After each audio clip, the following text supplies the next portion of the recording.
Would you like to go moon gazing? You can sit in my rocking chair and admire the view. Or we could go to the moon and gaze down at Tefat. Whatever you prefer.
Split the bamboo in the morning, dry it till night.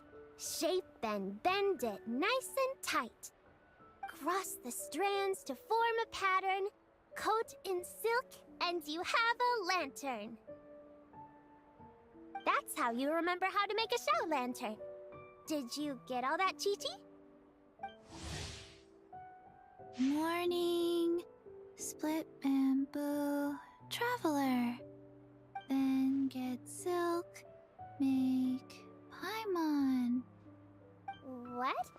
No, that doesn't even rhyme. Look, it's them.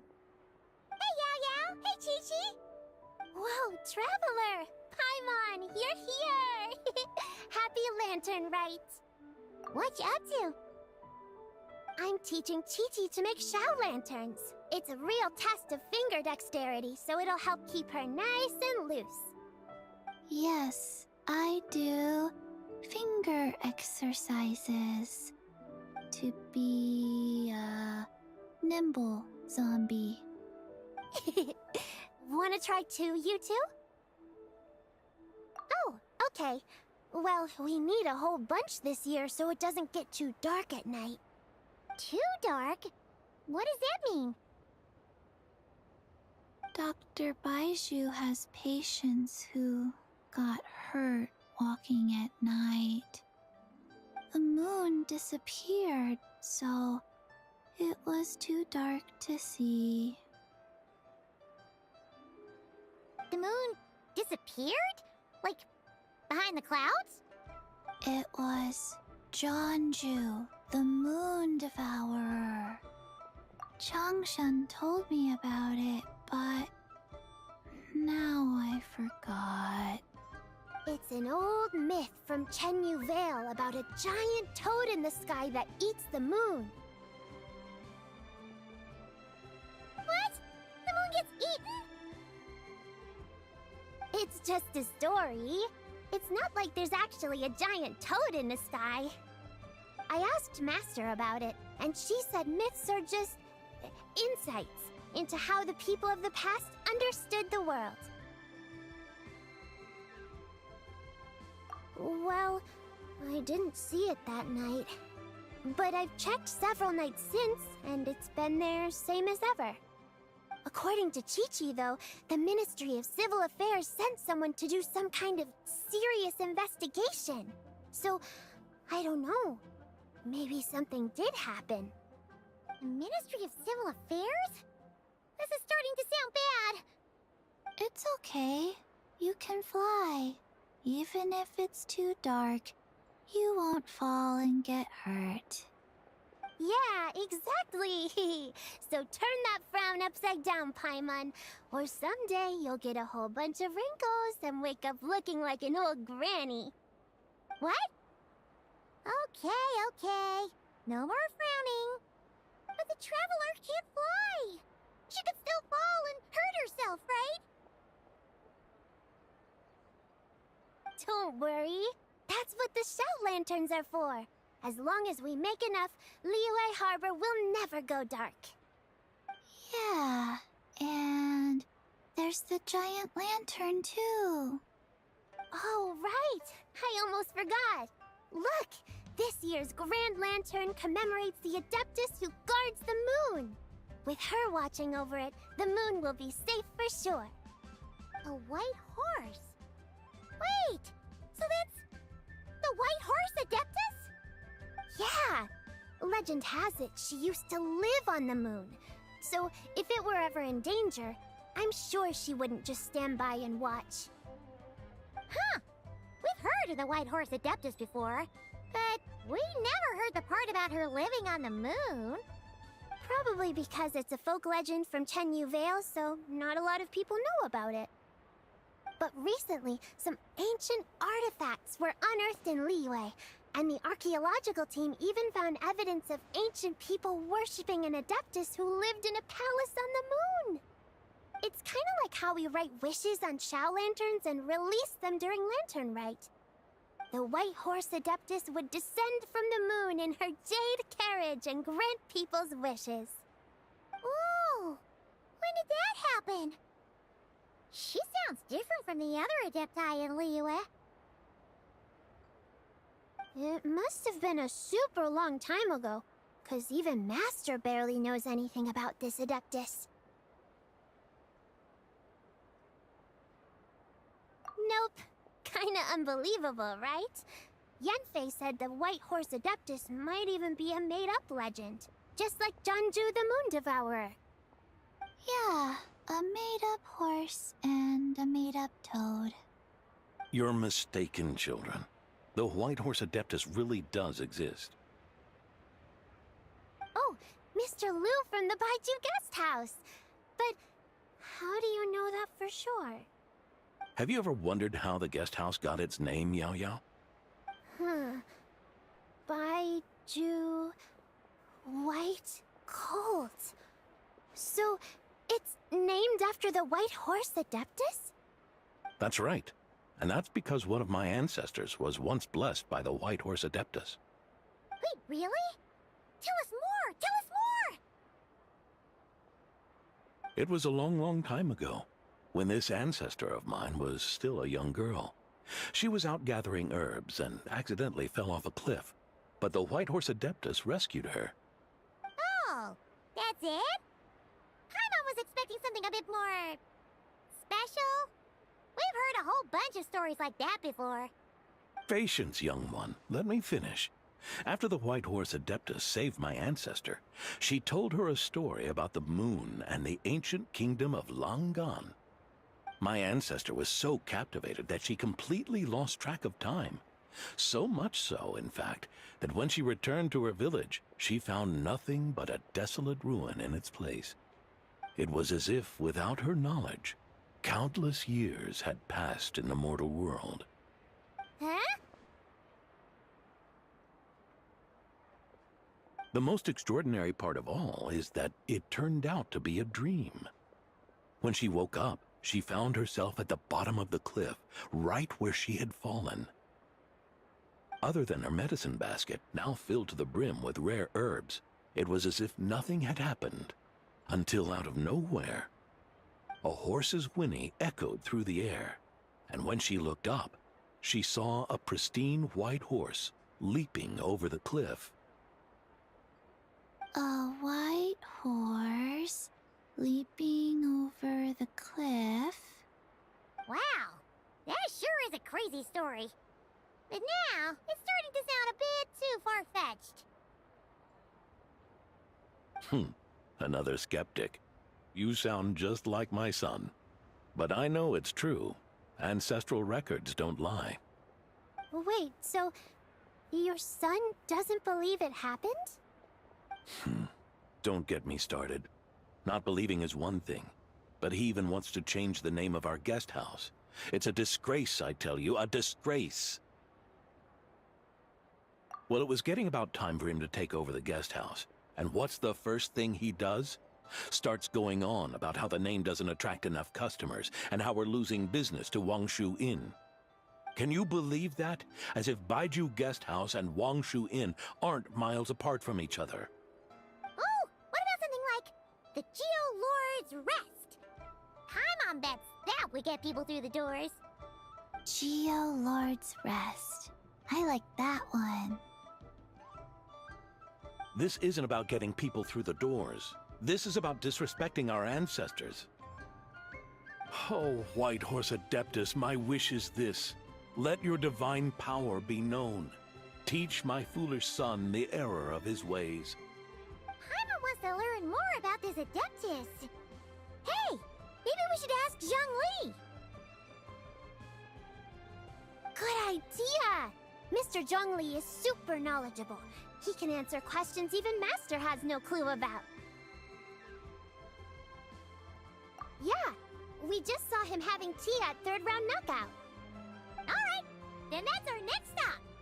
Chi-Chi and I are gonna keep making Shao lanterns. Careful on the road. Goodbye, Paimon. Goodbye, traveler.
curious.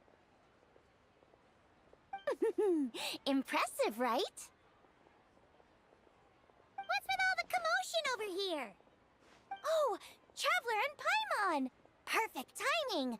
I have something amazing to show you! What is it? Huh? What the? Heart of the Moon is blacked out! Was it really eaten by a giant toad? Huh. I didn't expect you to know the story of Jonju the Moon Devourer, Paimon. Don't underestimate Paimon. She learned a whole bunch of things in Sumeru. But Jonju the Moon Devourer is a Liyue legend. Well, knowledge knows no borders, so... there. You're right about that, Paimon. But this dark circle doesn't look anything like a toad to me. A toad's egg, maybe? But that's about it. Oh, wait, Traveler! You've been in Nodcry, right? The people there worship the moon goddess. So you should know what's going on here. Really? Not even in a place where people worship the moon? Huh. Oh yeah! Master told me that the tale of Jianzhu, the Moon Devourer, was how ancient people explained a certain celestial phenomenon. But what is it exactly? Some kind of omen of disaster?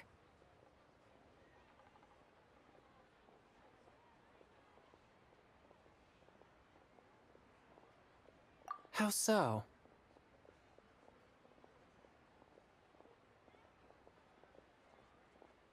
Oh, but in this picture, the moon is being covered from the center. So this can't be a normal eclipse. Then it's still an omen of some impending calamity? We never said that!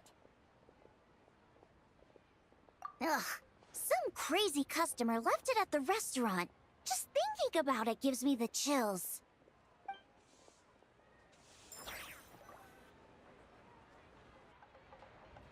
Attention, everyone! As the auspicious festival season approaches, I have an announcement to make.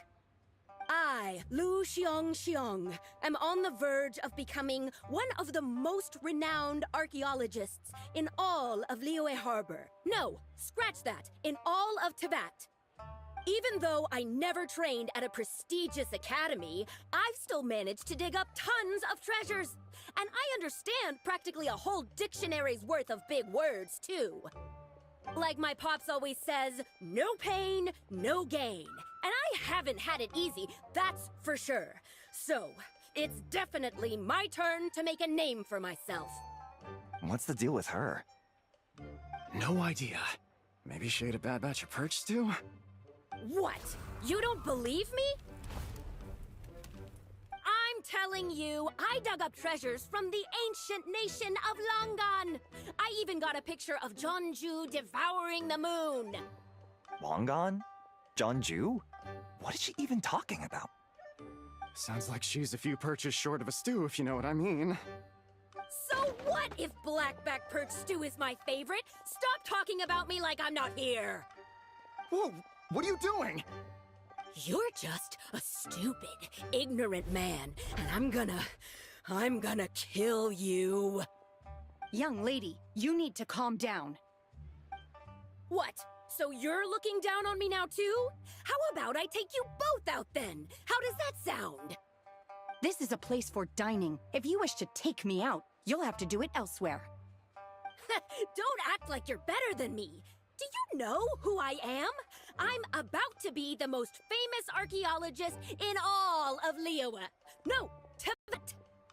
Show me some respect. It's respect you want? Very well. For the sake of the other customers, we'll do this your way.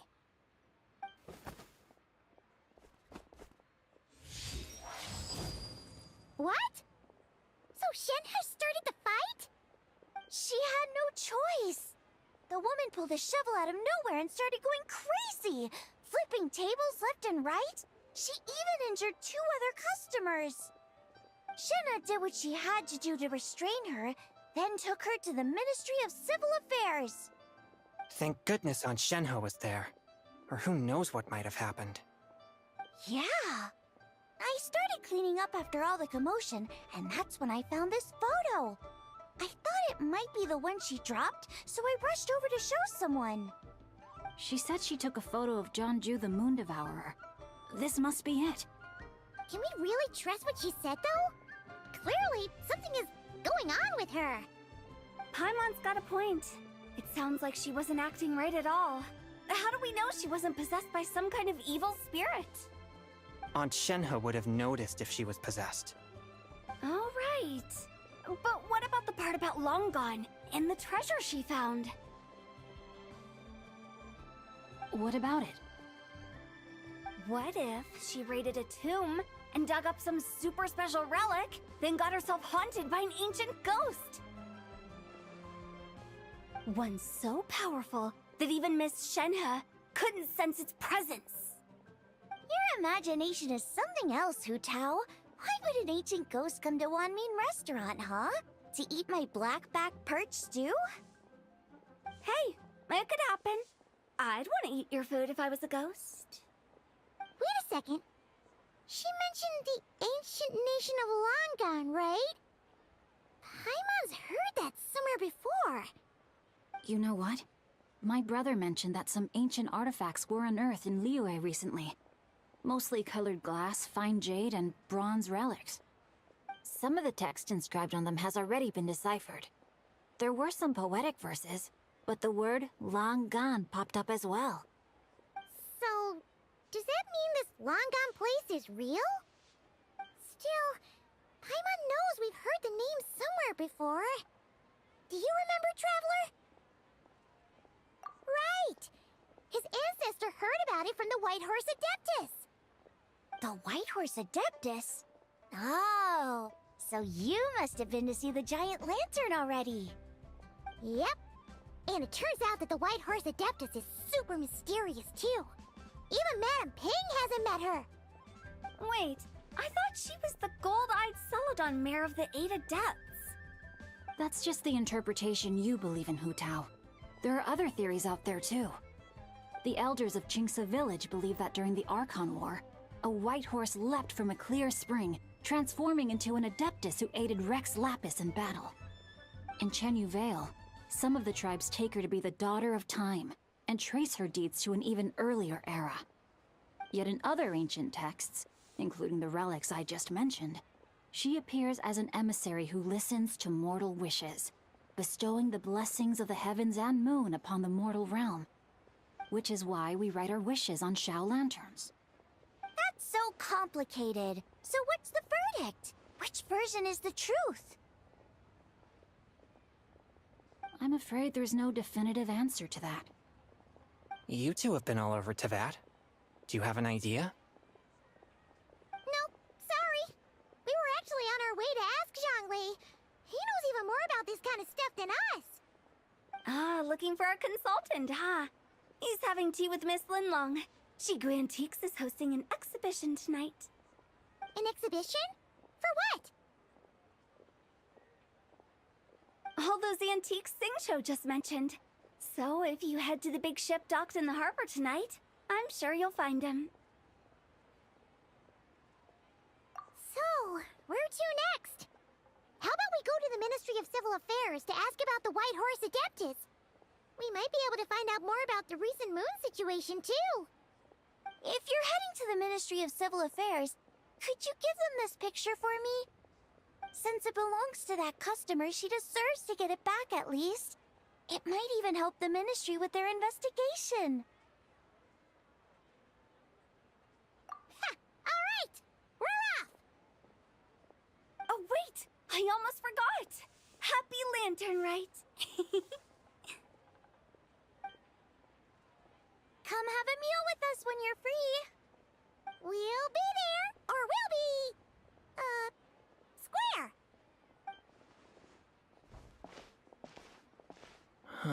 Thinking about it now, could it be possible that photograph was a fake? A fake? You mean like the customer fabricated it to gain academic recognition? Nice one, Changyun. I never even thought of it like that. How about we go check out that place tonight? I know exactly where it is. All right. I'll get scolded if I get home too late. Live a little, Singcho. You act like this is a first for you. Worst comes to worst, we'll get Xiangling to cook you something delicious, okay? Well, when you put it like that, I suppose it's worth the risk. You were just waiting for the promise of free food, weren't you? Fine. It's a plan then. We'll meet up tonight.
And your grandfather is of the same opinion, Miss Lanyan?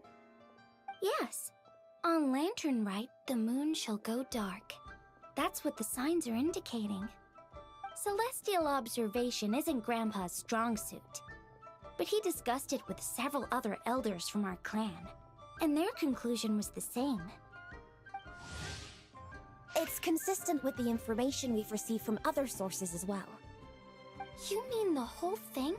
About the legend of Jeonju the Moon Devourer? Happening in real life? Yes, that's one of them. So it's true. I thought it was just a rumor. It's true. But right now, the bigger issue is that all our sources indicate the phenomenon's gonna happen again. I'm not sure this bodes well. Let's remain optimistic for now. We're making progress interpreting the artifacts, and Ganyu is consulting with the Adepti as we speak. Besides, apart from the incident at Wanmin Restaurant, there haven't been any other moon-related disturbances. Ningguang, Keqing, and Lanyan! You're all here! Oh, Traveler! And Paimon! It's been a while. Happy Lantern Rite. Yes, Happy Lantern Rite. What brings you here, though? I thought you'd be in the harbor enjoying the Shao Lanterns. You're certainly not the type to visit Yujing Terrace for no reason. Is there something I can help you with? What? We're not allowed to just drop in on our friends during the festive season? I was only teasing. You're welcome to visit us anytime you wish. Happy Lantern Rite. Oh, and about all the moon business you were just talking about? We have something to show you. Here, take a look! Whoa! Something really did take a chunk out of the moon. Someone managed to capture a picture of it. Is this Jeonju, the Moon Devourer, then? Even though we confirmed this event took place, I still can't quite believe what I'm seeing. Where did you get this picture? From Xiangling! She found it when she was cleaning up after that customer caused a scene. She thinks they must have dropped it. Wait, is this Chawang Terrace?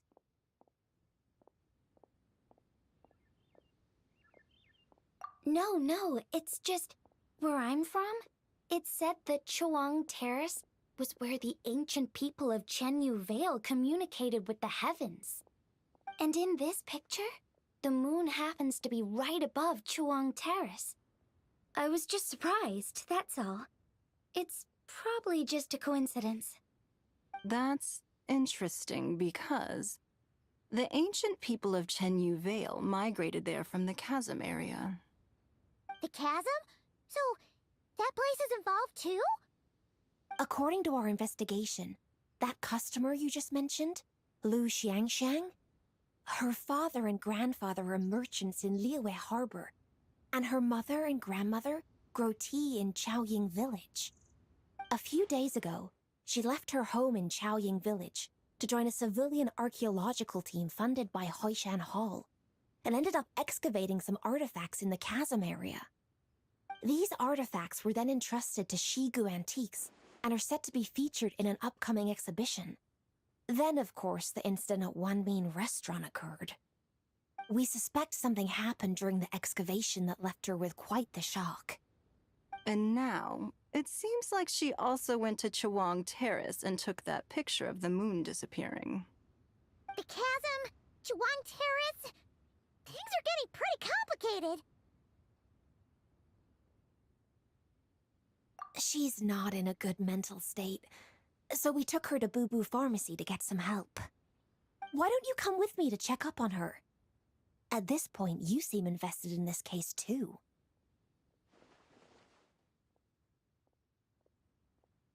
Then let's head there now.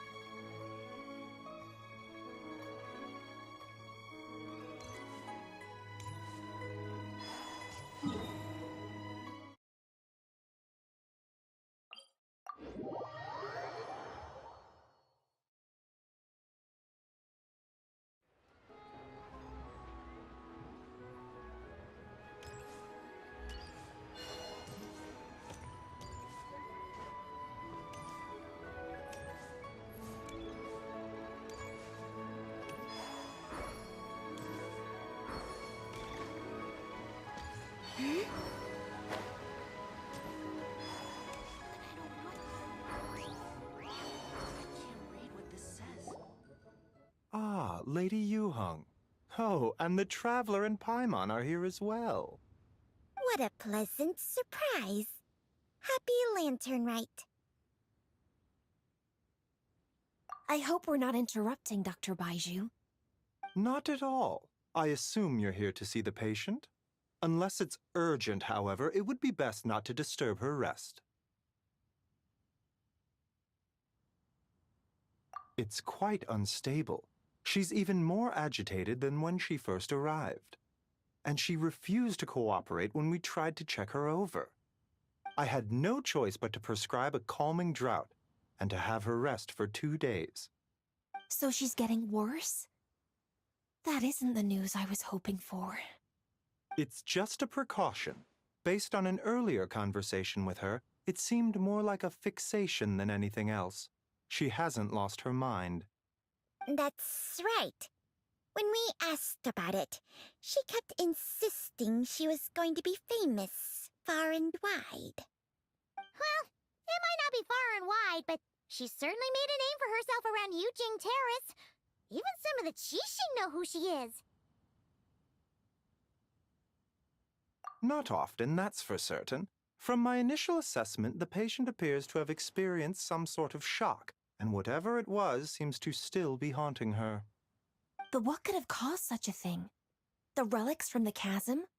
Or the moon above Chawang Terrace that night? Come back in 2 days, and you might just have your answer. I suppose that's all we can do for now. We'll take our leave then, Dr. Baiju. Of course. If you need anything else, don't hesitate to stop by. Speaking of those relics from the chasm, aren't they being featured in an exhibition tonight? That's right. Are you planning to attend? Yeah! We wanted to have a talk with Zhongli anyway, and now Paimon's even more curious about these relics. I would, except every item in the exhibition had to be registered with the Ministry of Civil Affairs. So I'm afraid it's been spoiled for me. I reviewed them all myself. There are some rather peculiar artifacts, that's for certain. We're still working on decoding the ancient text that appears on them.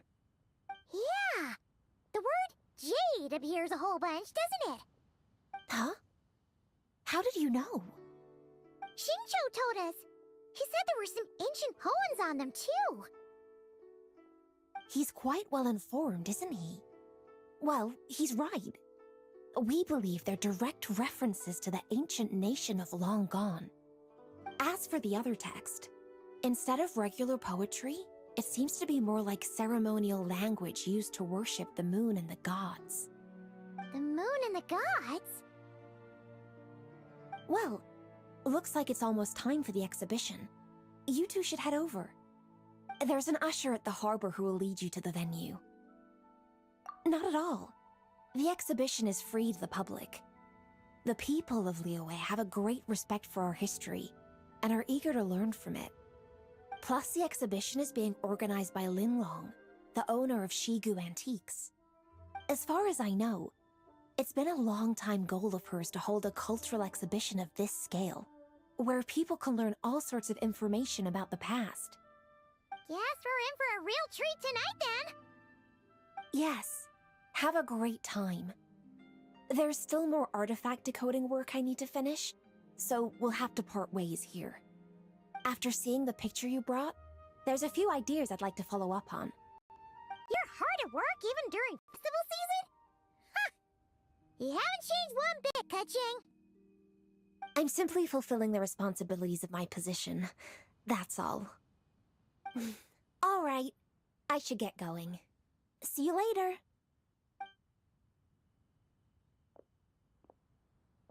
Well, guess we should head over to the harbor and find that usher.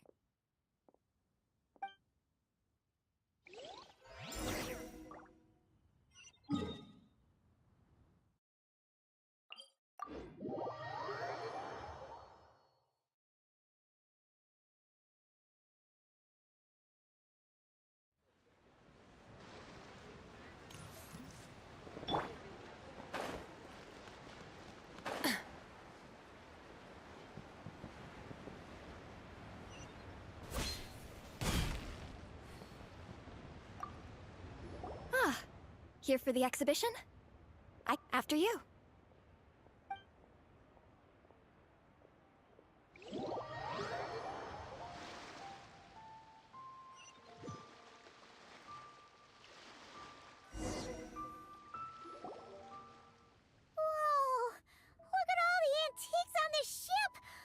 It's almost too much to take in!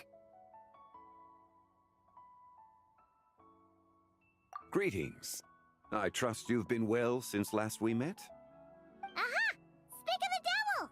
You're right where Hu Tao said you'd be!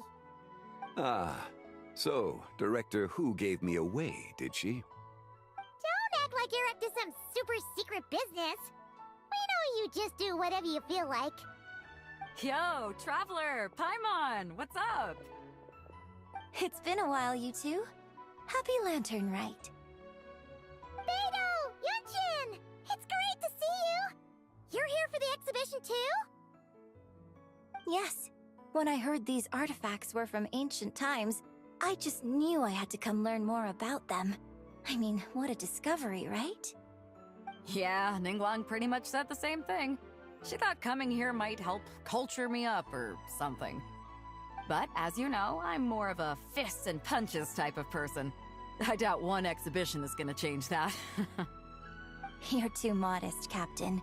You're the leader of the Crux fleet. That takes far more skill than just fists and punches. Plus, at the end of the day, you still decided to come, even though you didn't have to listen to Ningguang. Well, she's the Tianquan.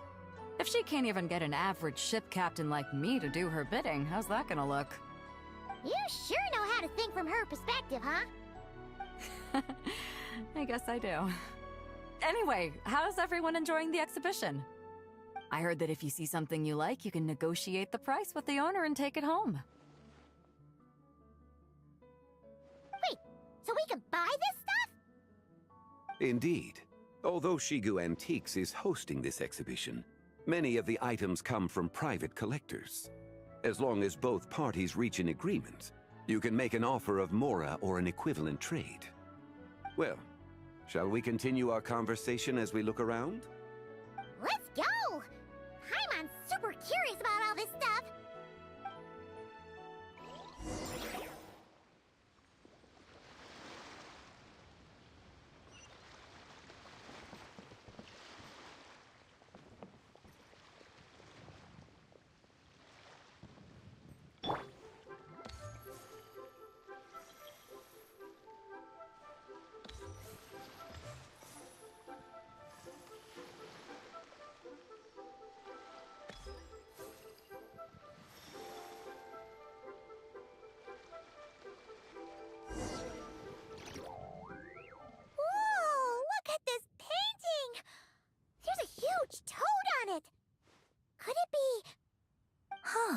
This material is quite unusual. It doesn't look like paper. More like silk, or some other kind of fabric. Yeah, I was thinking the same thing. Well spotted. This is a painting of Janju, the Moon Devourer, made primarily with mulberry silk. Such craftsmanship is rarely seen in modern-day Liyue. Ha! Janju the Moon Devourer! Paimon knew it! That toad made it super obvious. What's that? A new dish at Wanmin restaurant? No! It's a kind of lunar eclipse. You heard about how the moon disappeared recently, right? Oh, yeah. You're saying a toad did that? That's what the legend says. So, nothing to do with food then. Noted. And the figure next to the toad, is that the White Horse Adeptus? From the stories I've heard, her palace lies on the moon. That would seem to be a logical assumption. No. In fact, this item was discovered in Chenyu Vale, and many years ago at that. Oh, so it's from Chenyu Vale? Actually, that's not quite right. You see, this painting is primarily comprised of mineral-based pigments, such as cinnabar and azurite, which are usually found within stratified rock. This suggests its place of origin may very well have been the chasm. You could have just started with that. You're as knowledgeable as ever, Mr. Zhongli. I had only ever heard the legend of Janju the Moon Devourer, but now seeing it depicted in this painting, I wonder. If I purchased it, perhaps it could serve as inspiration for a new opera. Though I'm not quite sure who the painting belongs to right now. A splendid idea, Miss Yoon. Perhaps in lieu of mora, you could offer the lyrics to said opera as recompense. The lyrics? But to whom? Why, to me, of course. I am the owner of this painting, after all. Wait, so you're one of the private collectors of the exhibition? No wonder you knew so much about the painting. But lyrics in exchange for a precious antique? My work could never possibly be of equal value. I don't know about that. I'm not much of a scholar, but even I know your operas are in a league of their own. An astute observation, Captain Beto. In my possession, this painting is nothing but a lifeless artifact. In your hands, however, it could be transformed into a new piece of art entirely. Quite the worthy exchange, no? But I'm not sure when I'll be able to finish writing it. It certainly won't be ready this year. Allow me to be equally forthright, Miss Yoon. This silk painting is merely a copy I made of the original work. There is no need for such concern over its value. Huh? So it's a fake? I had no idea you were such a skilled artist, Mr. Zhongli. I pride myself on having some knowledge of antiques, but I didn't notice anything that would point to it being a replica. You never cease to amaze me, Mr. Zhongli. You flatter me. All that said, Miss Yoon, you must accept. Truly, I insist. Huh. He's gone from handing out fake Mora to fake paintings now, huh?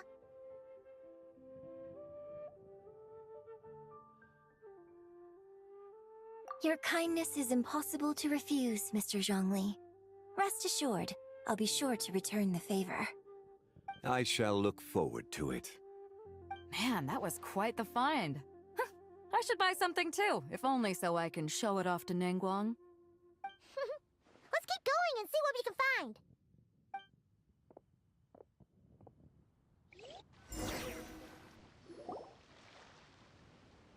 Wow, this bronze war chariot is really something. It must have quite the story behind it. I've never seen anything like it before. Do you know what this is, Zhongli? Ah. I heard from Miss Linlong that a carriage made of Celadon jade was unearthed in the chasm.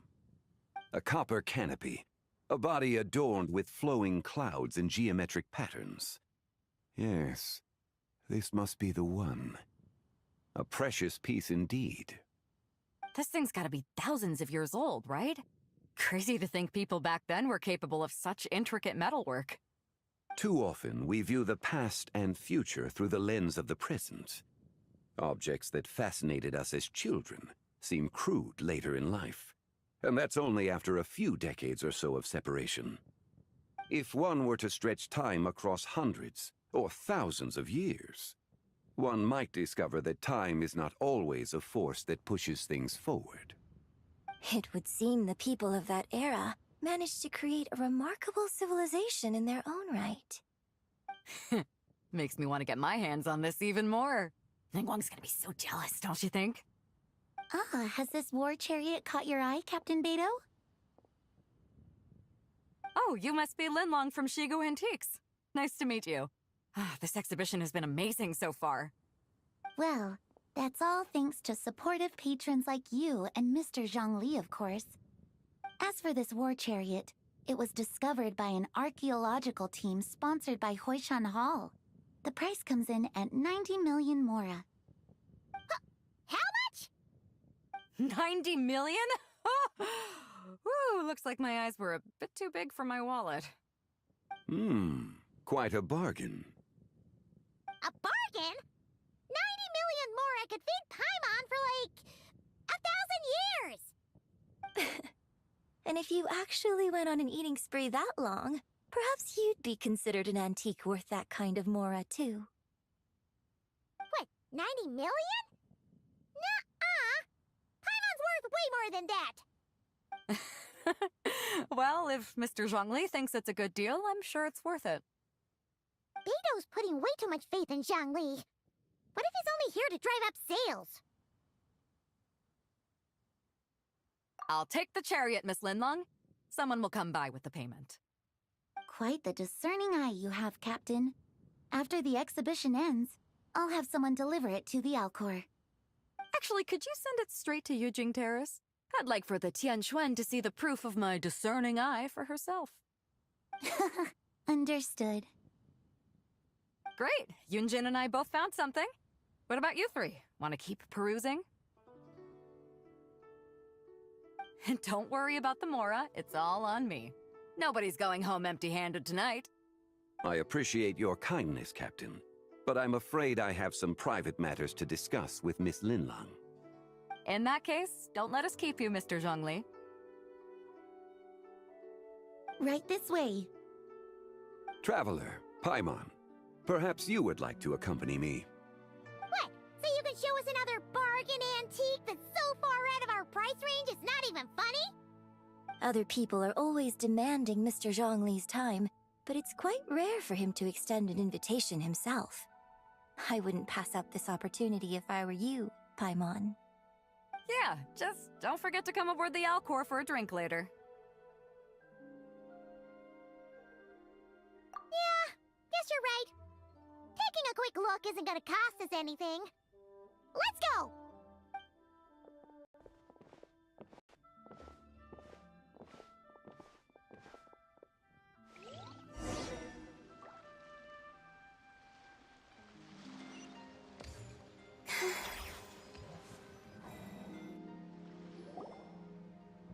These are all the jade pieces that were found, Mr. Zhongli. Wow! So many styles! What kind are these? These are a type of ceremonial jade. You're familiar with Chen Yu Vale's rain jade, right, yes? Oh, yeah! So these pieces are all used in the rain jade ceremony? Well, you may not know, Paimon, but before the rain jade rite came into practice, Chen Yu Vale was known for a different ceremonial tradition that also involved jade. The Bi is used to honor heaven, the Cong to honor earth, the Gui to honor the east, the Jiang to honor the south, the Hu to honor the west, and the Huang to honor the north. These form the 6 ritual jades. It's unfortunate, however, that Miss Linlong's set is missing both the Gui and Hu pieces. Oh, I know. These jade artifacts are from such an ancient time. It's proved difficult to track them down, even for our establishment. No matter. You happen to have precisely the piece I was looking for. Huh? This broken jade token? I didn't expect this to catch your eye, Mr. Zhongli. It isn't one of the 6 ritual jades. An affect belonging to an old acquaintance of mine. An old acquaintance? One of your collector friends, Mr. Zhongli? You could say that. Traveler, take a closer look.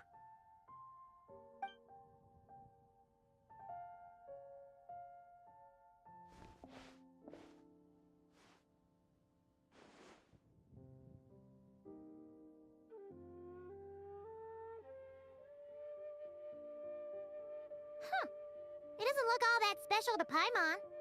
Just seems like a broken artifact. Indeed. It's been thousands of years since the moon has appeared in such a form. So, in the past, the moon wasn't always full. Then, could this missing chunk be from when Jianzhu devoured part of the moon? It's worth looking into. Your insight is invaluable, Mr. Zhongli. I had no idea how special this piece was. Since it has caught your interest, allow Shigu Antiques to cover the cost. Oh, that is far too generous, Miss Linlang. Not at all. I've always wanted to give people a chance to appreciate these snapshots of history. So holding an exhibition like this has been a lifetime wish of mine. And it never would have been possible without your help, Mr. Zhongli. I merely put in a good word with a few acquaintances of mine. And it had a profound impact. Without your recommendation, I doubt half of these collectors would have come to the exhibition. So, on both a personal and professional level, I owe you my thanks, Mr. Zhongli. Wow! Zhongli actually did something useful for once.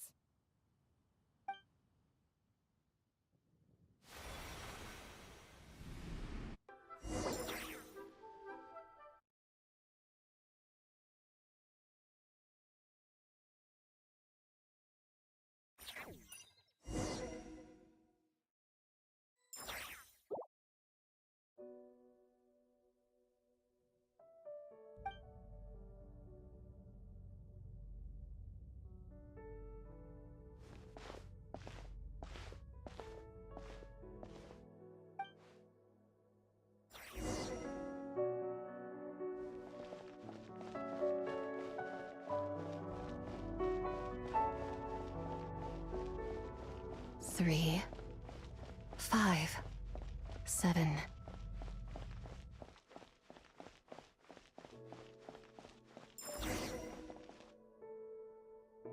11, 13, 17, 19, 23, 29.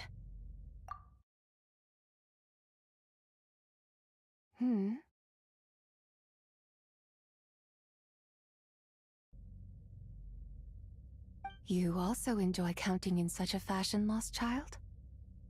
The same loneliness as them. It seems to exist in your heart as well. Me? I'm sorry, I don't remember. The shadow of the moon? Or a dream of time? I'm sorry. No one has asked me such things before. I've been here for so long. There is much I have forgotten.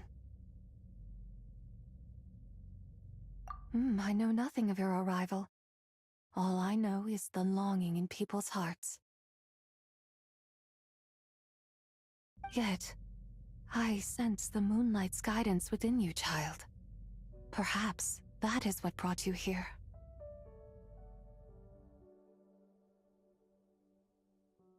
You seem confused.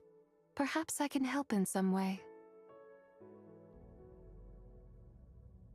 The path home is... that direction. I believe someone told me that before. But I was never able to reach the end. You should take a look. No need. It would seem... my time has already run out. Farewell. May the moonlight ever shine upon you.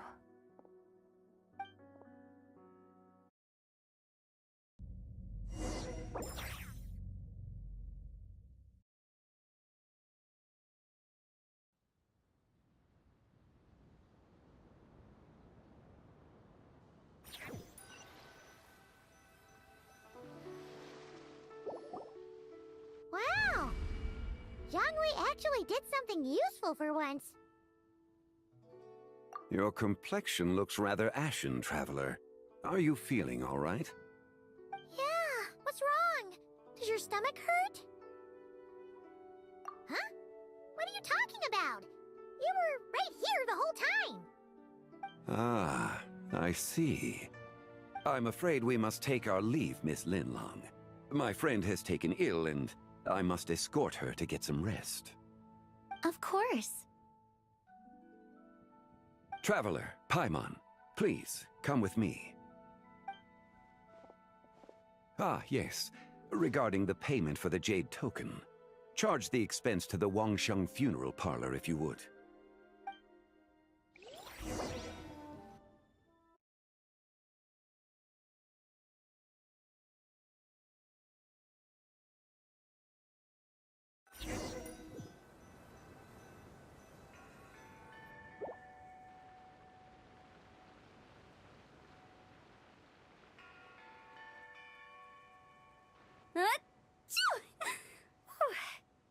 Guess someone's thinking of me. But this late at night? Must be that consultant of yours. I bet he's out there spending all year more at the exhibition. Yeah, he'd be the perfect employee if he just knew how to rein in the spending. But never mind him. Let's focus on the moon. We gotta see if it gets eaten tonight. I don't think it's going to happen. We've been out here all night, and the moon's the same as ever. It is quite late, and Chongyun's getting tired. How about we head back? We can come back another time. Head back? Already? Actually, I do have a new dish I'm testing out tomorrow. And as part of my New Year's resolution, I'm trying not to oversleep. Alright, alright. Guess it just wasn't meant to be. Let's go.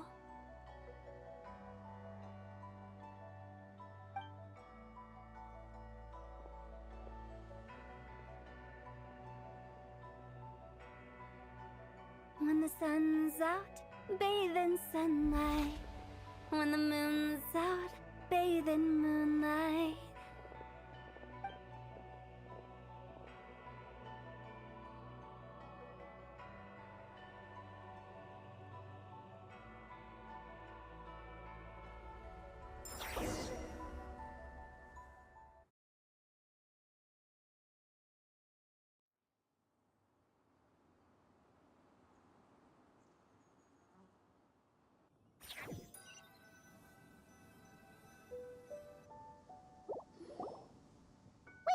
Weren't we going to rest? Why did you bring us here? Because I imagine the Traveler would like to know what just happened to her. Ugh, Paimon's confused, though. She could have sworn you were there the whole time.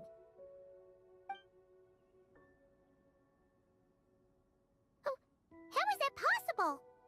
It sounds like her spirit formed an inexplicable connection with the being in that space. Ah, you suspected from the beginning, didn't you?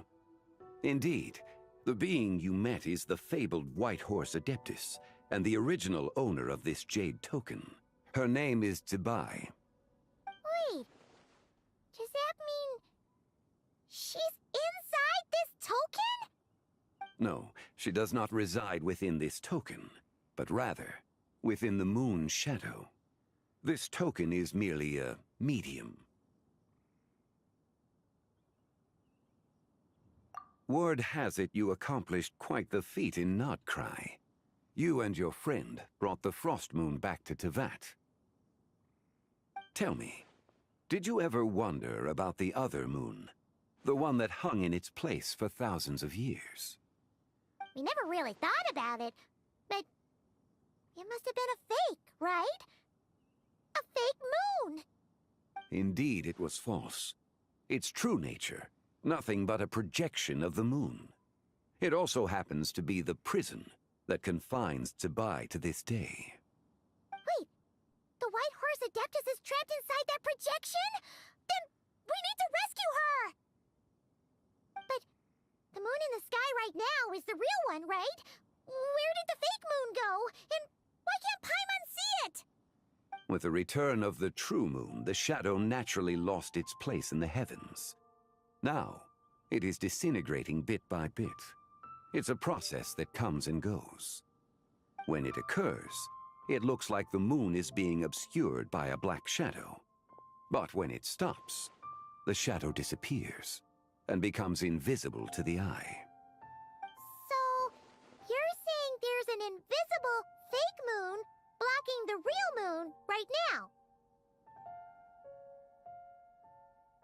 Indeed. Okay, this is not what Paimon was expecting. My hypothesis is that people's wishes could be what trigger the periods of disintegration. After all, when you experienced that episode just now, it was precisely when Miss Linlong spoke of her own wish. Wait, is that because the White Horse Adeptus answers people's wishes? The legend must be true then. So, that means the more wishes we make, the faster the fake moon will disintegrate, right? Then it won't be long before the White Horse Adeptus is free! Quite the contrary. After countless years trapped inside, the two have merged into one.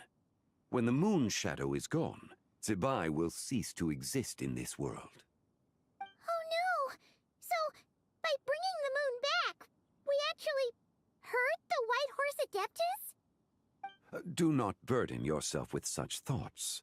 Because of your actions, a promising opportunity has presented itself to us. Let us not forget, what is crumbling is also precisely that which imprisons her. Yes, and that is why I invited you here tonight. Your connection to that broken jade token confirms that you can do what I envision. However, while I had hoped to receive your assistance, this matter could have significant ramifications. I must admit a certain reluctance to implicate you in more of Tevat's secrets.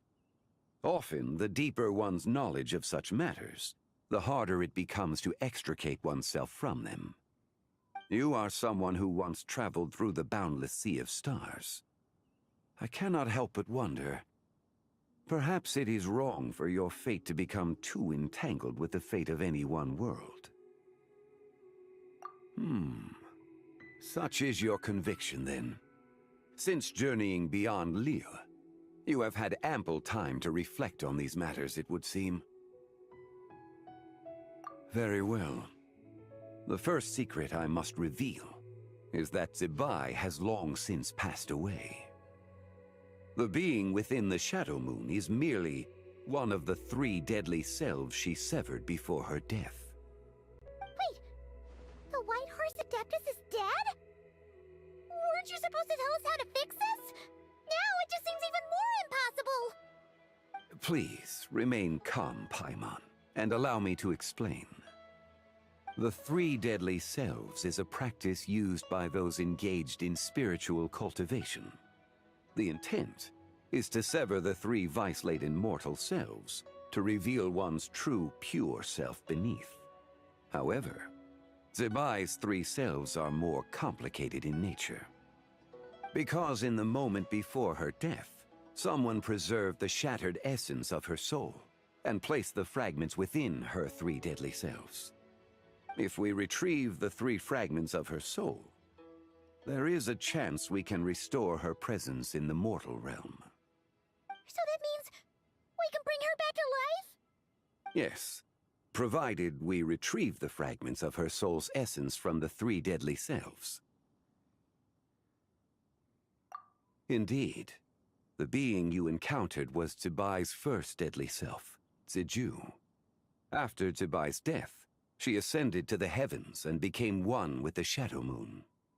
The essence that resides within her is a heavenly soul, also known as Taiguang.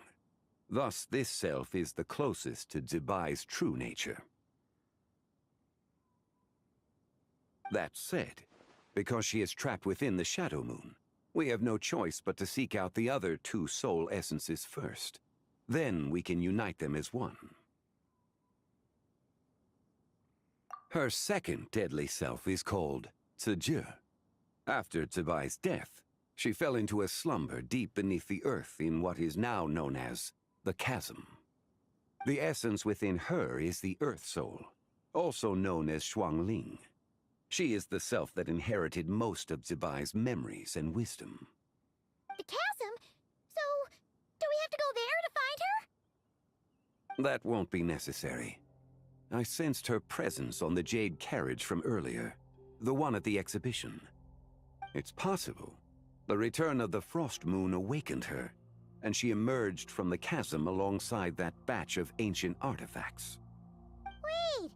That must be why you agreed to help with the exhibition! To investigate the artifacts! Indeed. So in truth, Miss Linlong was the one who helped me. The third deadly self is Zichao. The essence within her is the human soul, also known as Yojing, Zebai's shade. Thus she is the most free-spirited among the three.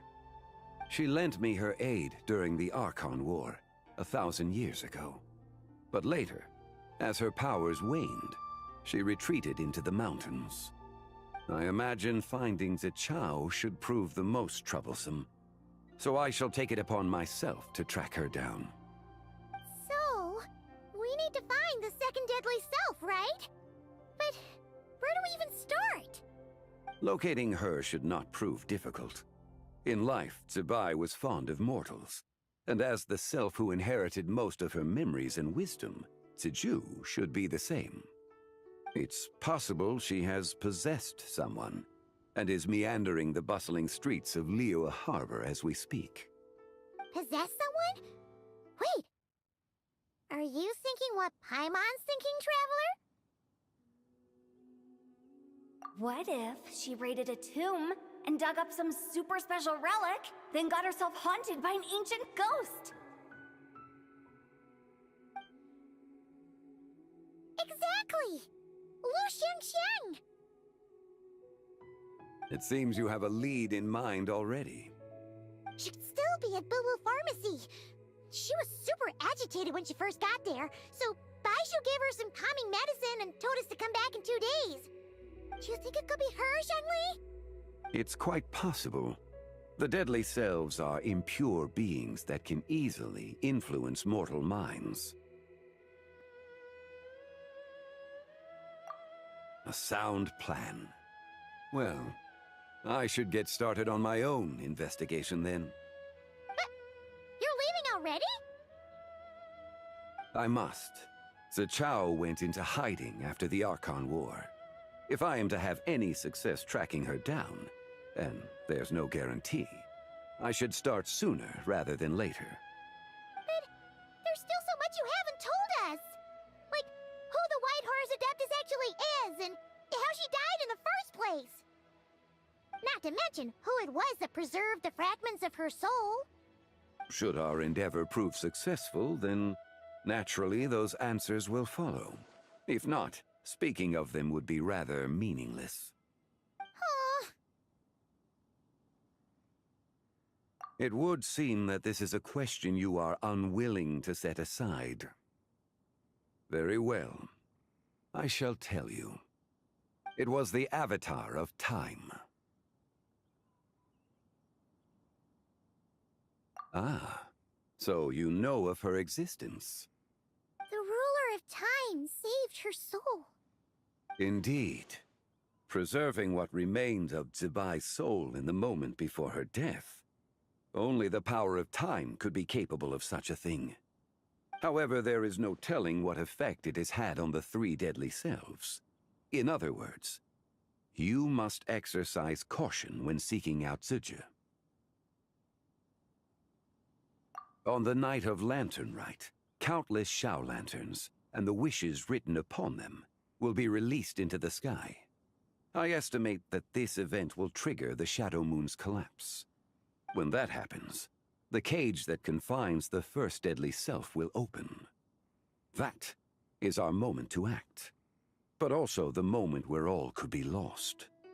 For if we fail to retrieve the other two soul fragments in time, Zibai's resurrection is hopeless.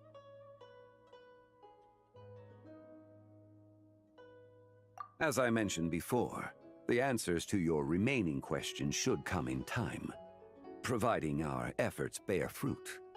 Let us hope that all proceeds smoothly in the days to come.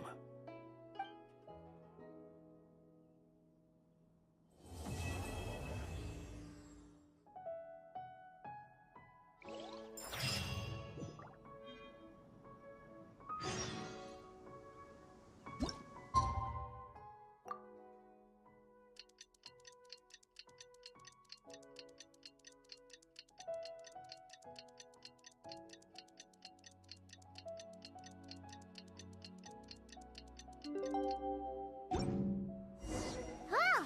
Should we head to Boo Boo Pharmacy today? Fingers crossed we learned something useful.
So let me get this straight.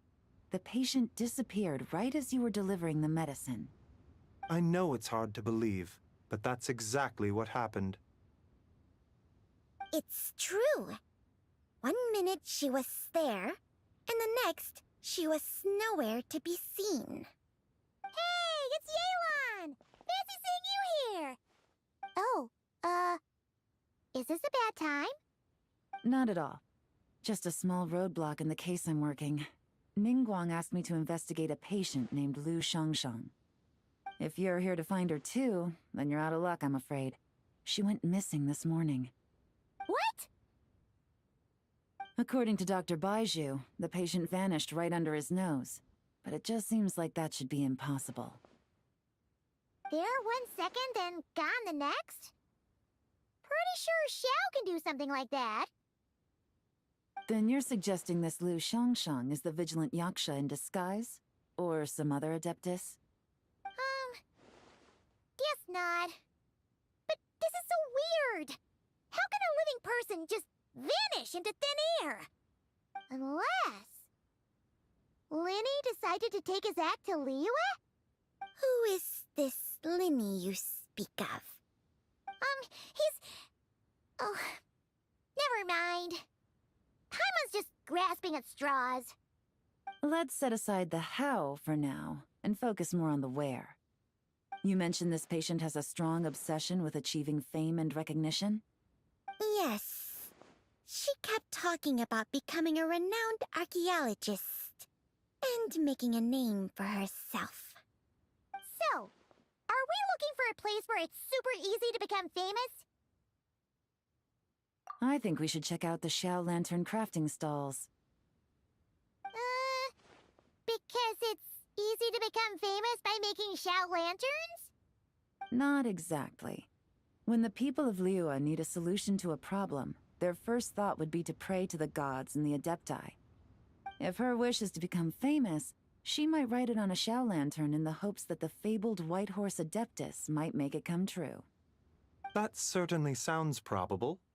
Turns out, the White Horse Adeptus might be a lot closer to home than she thinks. What was that? Nothing! Let's go check out those stalls!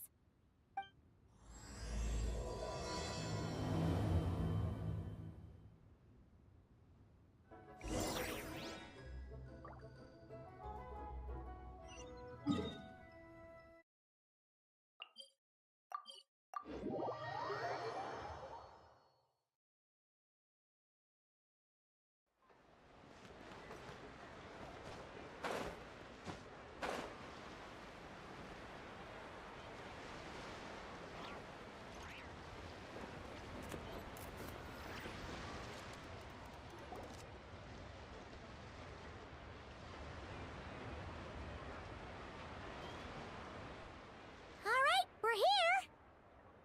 Still no sign of Lu Xiangxiang, though. As long as you're patient enough, Paimon, you'll find that hunting down people is no different from hunting boars. We need to blend into the environment, or we risk alerting the target. So as far as everyone here is concerned, we're just ordinary tourists. Oh, okay. If we need to blend in, then let's make some Xiao lanterns and write our wishes down, like everyone else. What's your New Year's wish, Yelan? I haven't given it much thought.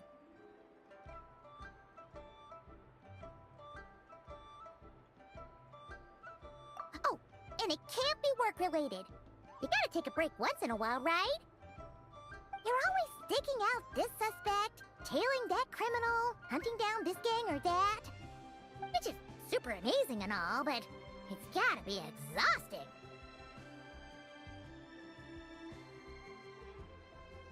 Really getting into this, huh? You said to blend in, right? Come on! It's all part of the act! So you gotta think of something! Then, I suppose, it'd be to go traveling, the next time I get the chance. Traveling? That's our bread and butter! Wanna join us?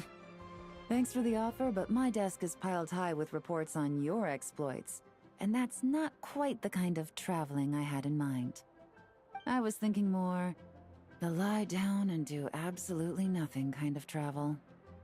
Ah, something a bit more easy and breezy, right? Hey, wait! We know just the place!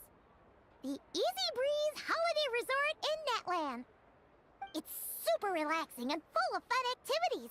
You've got the beautiful ocean and tons of cute little creatures called Asha. Seriously, you gotta go! I suppose I'll have to check it out. Hey guys, happy Lantern Night!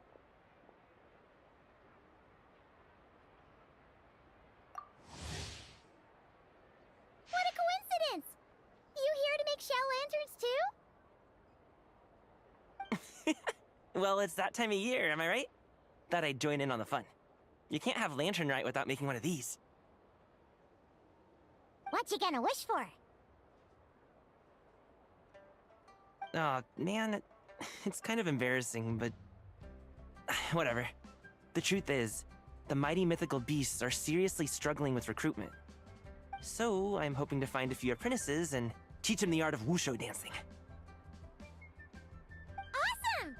Shurfugami, here we come! Whoa there, Paimon. One step at a time. I actually need to find people first. Yeah, but Paimon bets people will jump at the chance to learn from you! Well, I wouldn't be so sure. Wushu dancing is super physical and takes a lot of hard work to master, so it's not easy to find people. At this point, if the Adepti can't help me, no one can. I'll do it! Huh? You just said you wanted an apprentice, right? Well, I'm offering. What do you think? Whoa, the White Horse Adeptus works faster than I thought. Traveler, it's her. Lu Shangsheng. Our target! Hey! Didn't you hear me? I said I wanted to be your apprentice! No need to shout. I heard you the first time. What's your name? Step back a bit, Gaming. This person could be dangerous. What? Hey! What are you trying to do? Do you know who I am? Get back! Lu Shangsheng, we have no intention of harming you. We just need to ask you a few questions. Get back, I said! Try to remain calm. If you come any closer, I'll...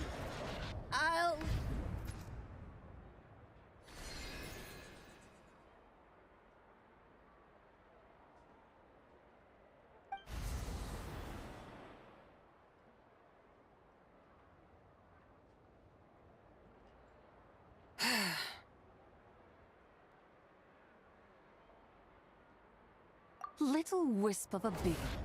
How are you able to see me?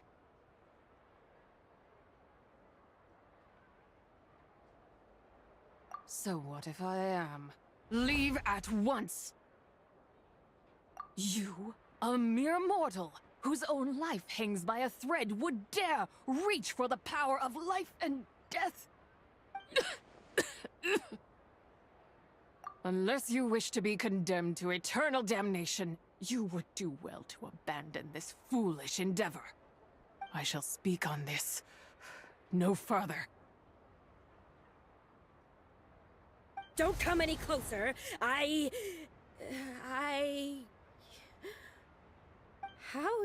did I get here?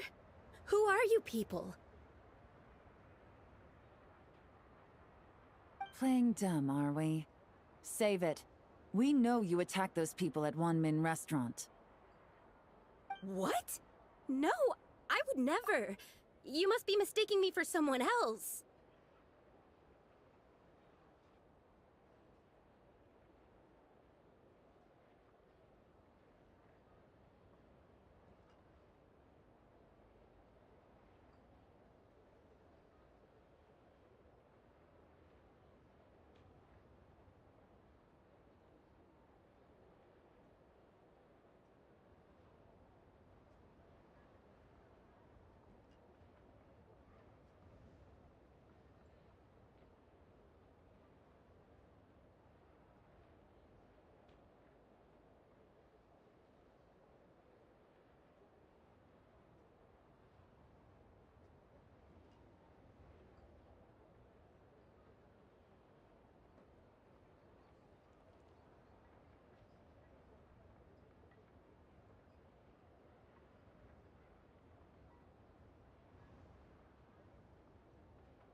You don't remember?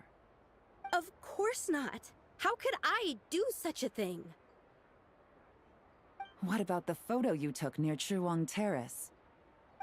What photo? What's going on?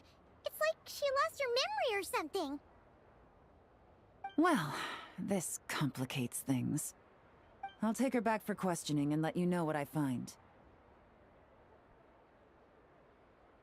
Take her away. But I didn't do anything. I swear. That's weird. She seems so normal now, but she doesn't remember anything. This is just great. An apprentice falls right into my lap, and now she's gone! Don't worry, Gaming. This is a special case. I'm sure you'll find one soon. Unless you're gonna pony up and offer a real solution, Paimon, I don't want to hear it. Gaming? What's up with... I'm done here. I'm gonna go find an apprentice, and I won't take no for an answer. Gaming, wait! Is it just Paimon, or was Gaming acting super weird just now?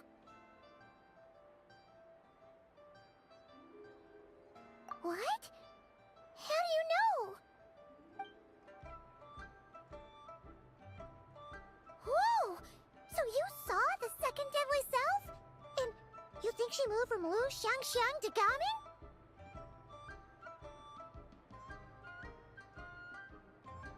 Uh-oh. Then we better find him before something bad happens! Let's go!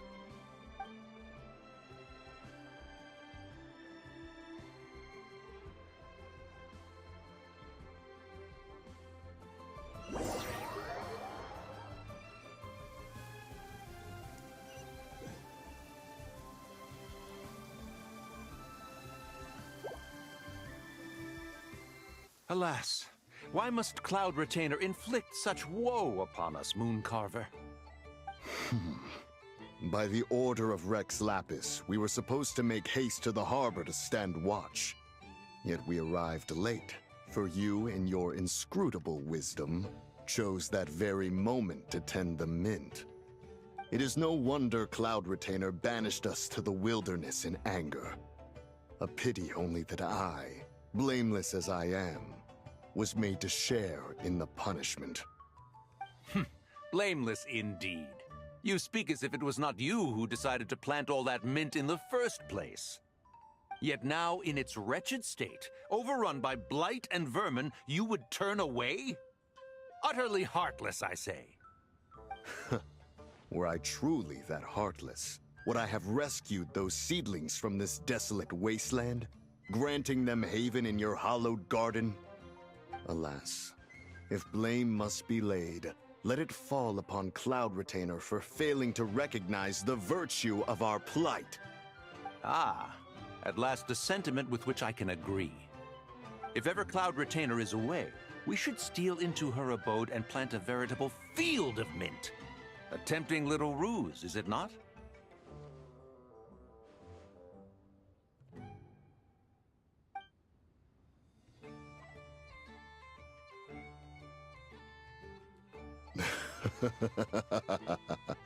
Positively ingenious. Please stop chasing us. Just let us go. Get back here! If you keep running, I'll kill you! Please, we don't know anything about wushu dancing. Just leave us alone. What? You think I'm not good enough to teach you? Just agree to be my apprentices, and then we can talk. That child looks somewhat familiar. Ah, it appears to be the wushu dancer from Liyue Harbor. I have seen him perform on occasion. Come, let us take a closer look. Has trouble befallen you, young one? Perhaps we can offer aid. Oh, thank the gods. Please, sir, you have to help us. This guy's trying to force us to become his wushu dancing apprentices, and he won't take no for an answer. Oh, so it is you who require aid, not the other way around. Get out of the way, old man! This is between us. Preposterous. You dare to presume we are of a mature age? Listen here, brazen youth. Skilled you may be in the art of dance, yet your offstage demeanor leaves much to be desired. Hold on, Mountain Shaper. Something is amiss. Look closer. Huh. Indeed, he bears the mark of something unclean. It spells trouble. You there, depart at once. Hey! You drove off my recruits, old man! You'll just have to take their place, even if you're a bit on the decrepit side. Many years it has been since a being has dared speak to us in such a manner. Now let us see what evildoer has sought to use you as its puppet, young one. You two, you're Adepti! Does that strike fear in your soul? Whoa! Two Adepti recruits just fall right into my lap? That white horse sure knows how to grant a wish. Coming! Slow down! Wait for us! Jeez, take a hint, will you? I told you to stop following me!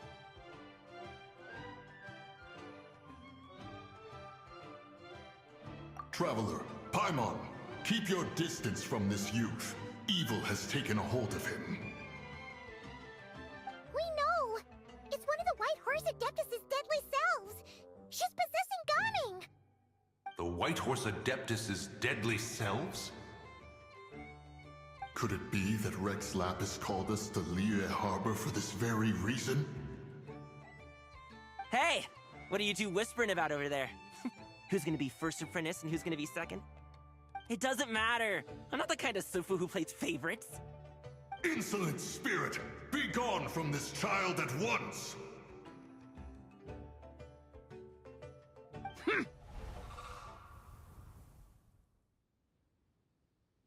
Little mite of a mortal. Getting in my way again, I see.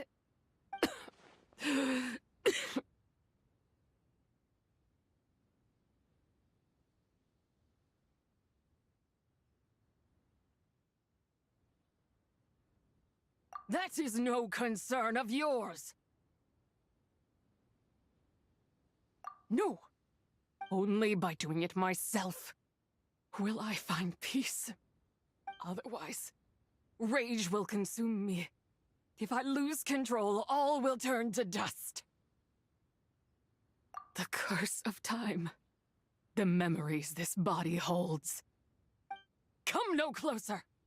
This is your final warning. Insolent spirit! Be gone from this child at once! Huh? Traveler and Paimon? And two Adepti? Where are we? Weren't we just making Xiao lanterns in the harbor? Gaming! You're back! Ah! The sun is most scorching. Agitation stirs within me. I require cooling mint to beat this heat. And speaking of, Cloud Retainer has scorned this verdant wonder long enough. It is time for her to feel its wrath. The wrath of mint! Mountain Shaper, where are you going? Oh no! Now Mountain Shaper's acting weird! Oh, you don't think it spread to him, do you? Spread to him? Quickly now, explain to me what has been happening.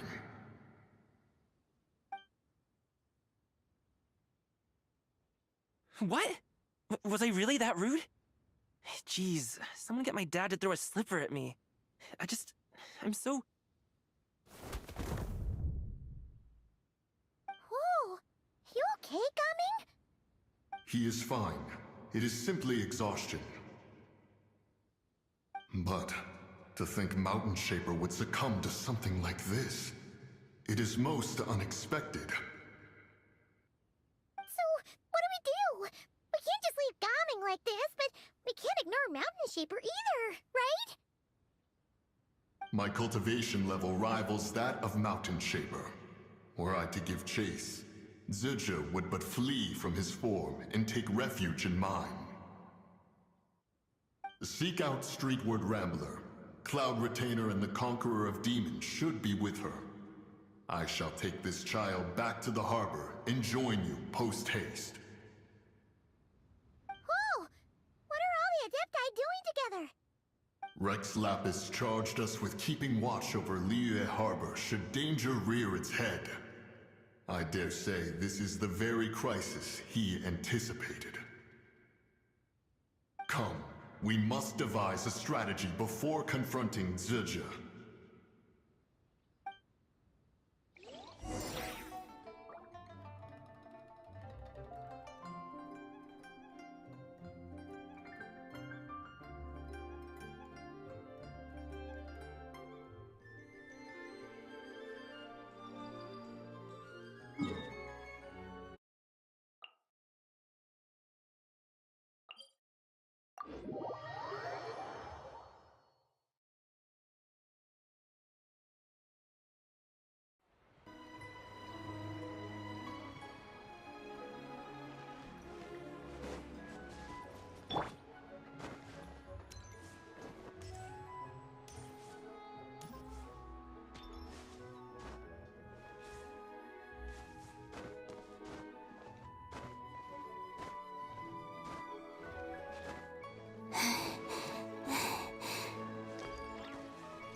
The White Horse Adeptus?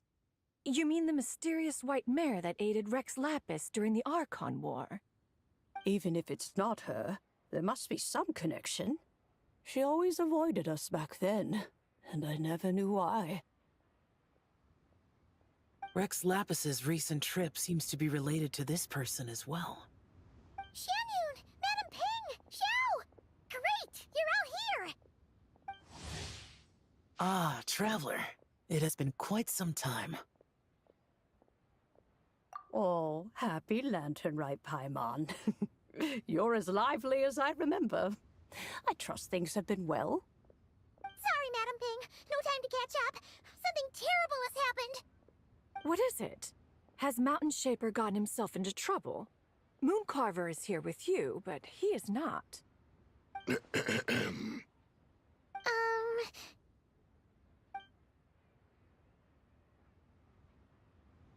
The Wrath of Mint?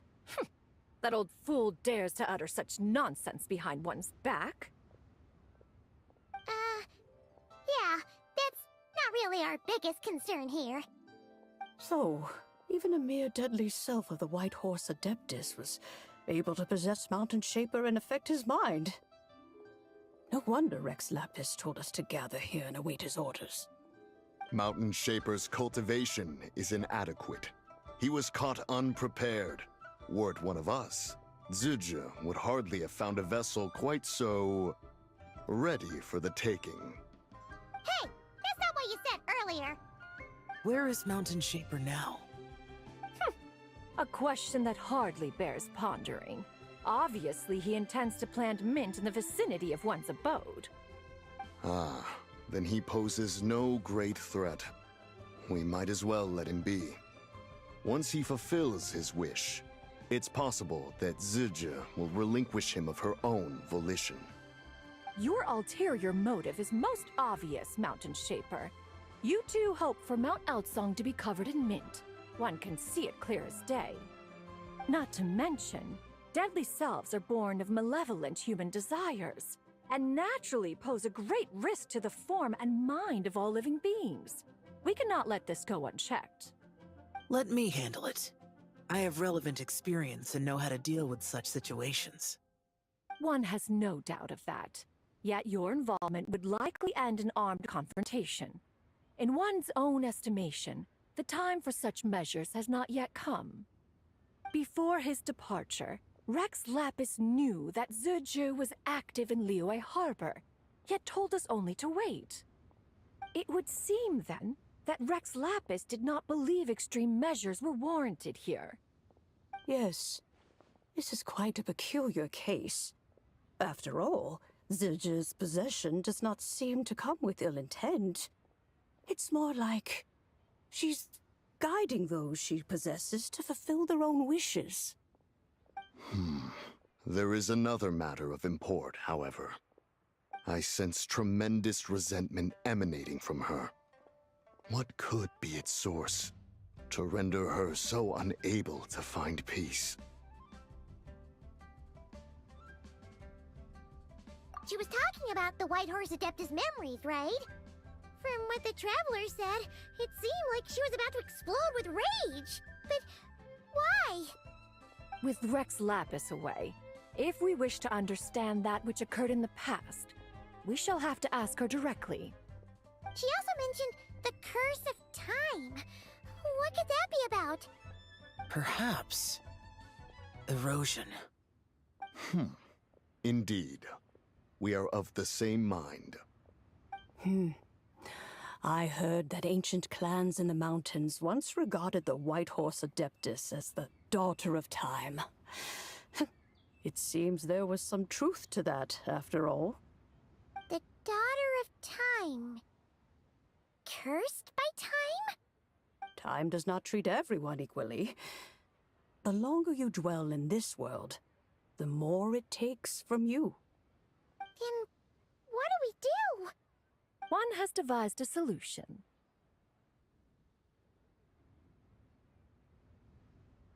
Based on what you have told us, it seems that Suju is in the habit of leaping to a different host when provoked.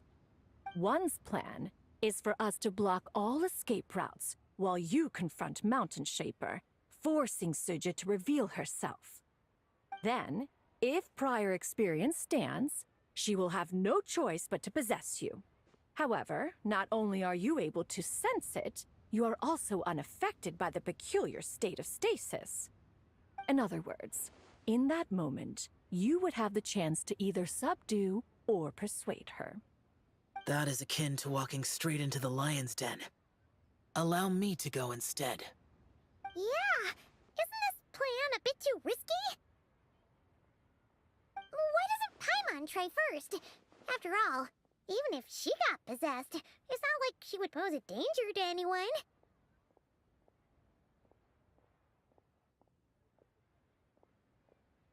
Paimon's wishes aren't all food-related, you know.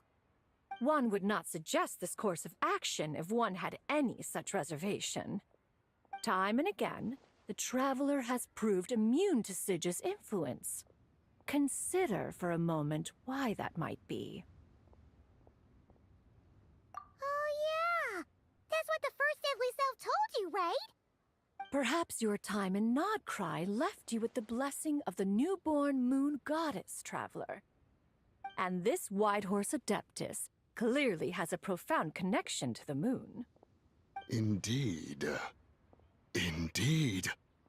I see. Have you other concerns, Conqueror of Demons? I was just trying to fathom why Rex Lapis left without explaining the situation in detail. But now I think I understand. Rex Lapis entrusted this matter to the Traveler, which means in his estimation, the Traveler must be the key to its resolution. So I have no other concern. I trust Rex Lapis, and I trust you. Then we are all in agreement on proceeding with this plan? Very well. We should depart at once, lest we lose our chance. Let us see whether that old fool truly dares to face one's abode with Mint.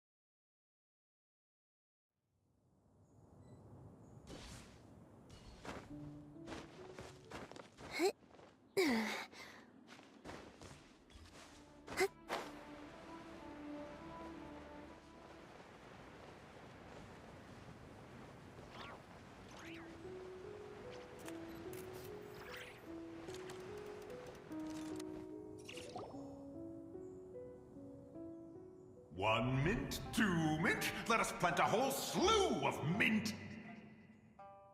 Once I reach 10,000, Cloud Retainer's abode shall be Mount Outsong no more, but rather Mount Mintsong! Oh, to behold the look on her face when she is confronted with such verdant splendor! Mountain Shaper, you dare disturb the tranquility of one's abode! Do not take personal offense, Cloud Retainer. He is not in control of his faculties. Exactly. Let it go this once. Zidja is the one driving him to do this. Huh? But Zidja just helps people fulfill their own wishes and desires. Not now, Paimon. Oops. Sorry, Mountain Shaper. Paimon might have just thrown you under the bus. When he wakes up, we shall have words. Everyone, to your positions.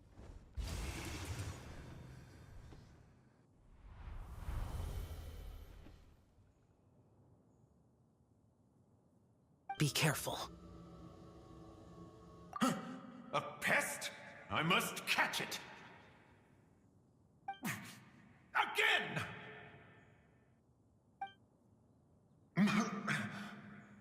Oh, young one, it is you! Don't tell me. Cloud Retainer sent you? Ha! Such brazen insolence! Such presumption. Such boundless avarice. That wretched adept's impudence knows no end. If she dares lay a finger on my garden, I shall smash her cuisine machine to pieces! You think I am one to fold so easily?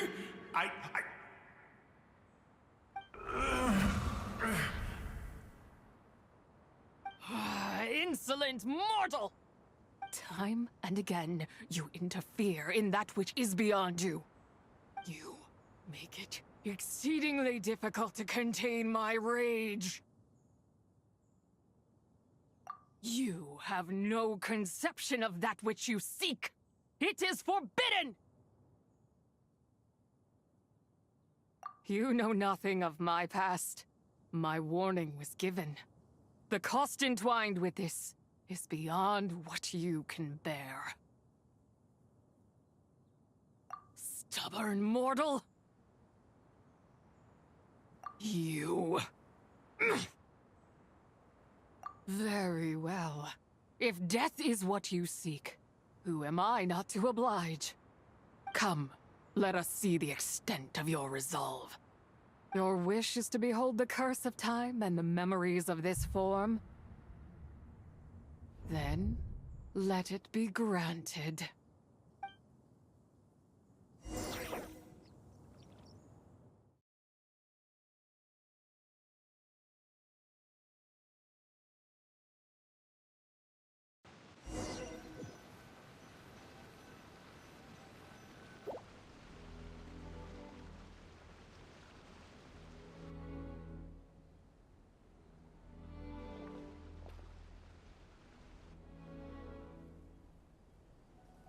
You who seek death, stand before me. My prison. I was merely a trace of impure energy within Zapai's immortal body. When her soul was shattered, it should have been the end of me. But then, the one who governs time descended from on high and froze the moment of her death. And so, I remain in this world, unable to find release. A mortal who knows of her existence and would dare to speak her name. Who are you? Help.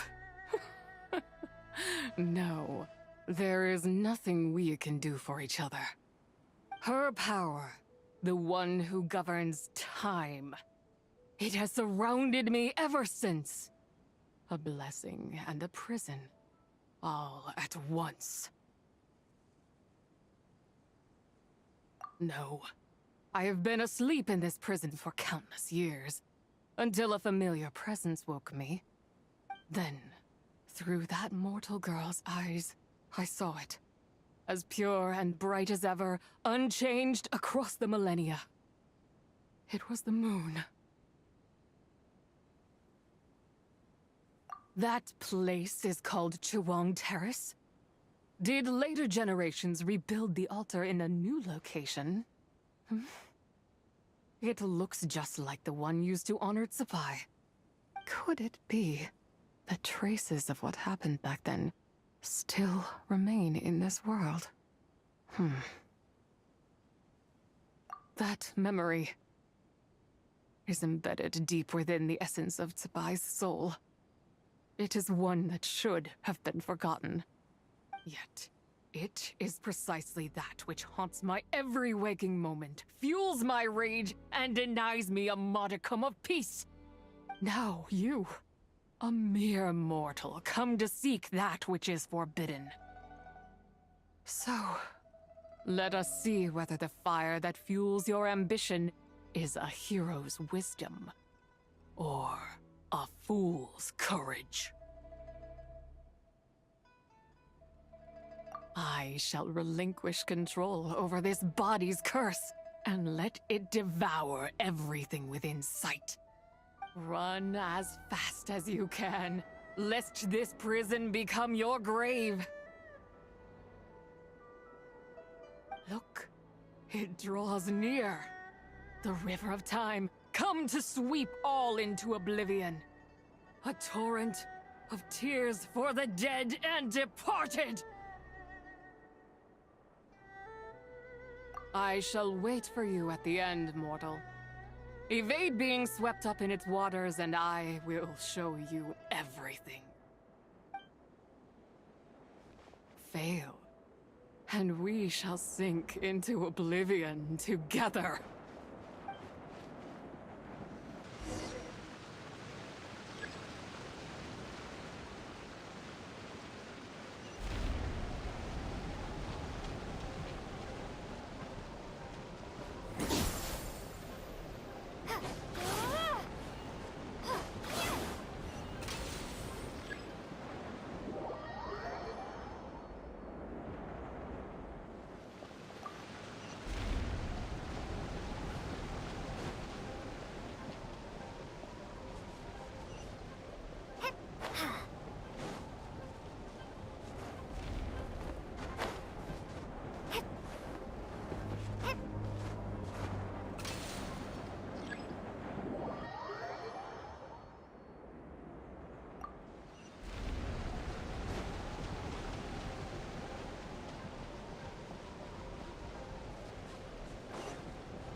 I did not expect that you would make it to the end. Yes, it would seem even time cannot hold you back. In that case, perhaps this truth is one you can bear. Come, let your wish be granted.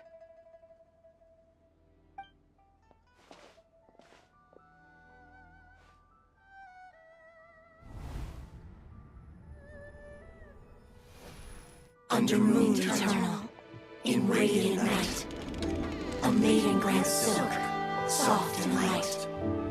Under moon iridescent, in night divine, a maiden grants fiber for cloth so fine.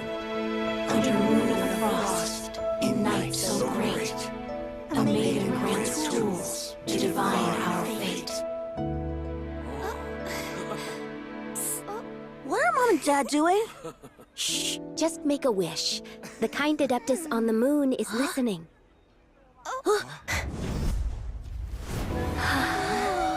Look, it's Lady Tsubai. Wow, Lady Tsubai? Is she powerful? Of course.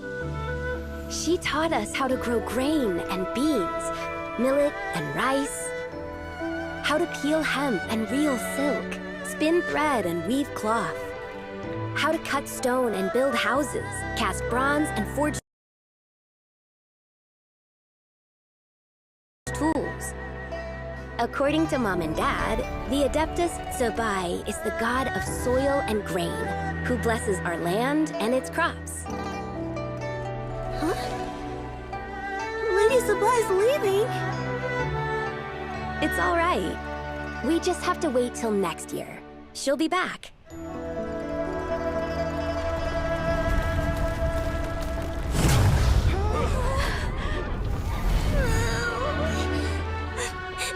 Mom and Dad are gone. Why hasn't Lady Tsubai returned? She'll come. We just have to believe. What is that?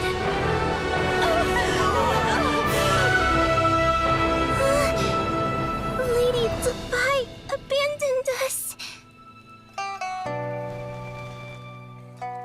All places tainted by the abyss need to be purified. That includes Longan. And what of its people? You know what will happen. You are but an emissary to the mortal realm. This is Heaven's will. There is no need for guilt, and no place for hope. I wouldn't dare. But the people of Langan honor me, worship me, pray to me. If I do not answer, the guilt will be too much to bear. And if you do, you will meet the same end. Then as their god, I shall die among them.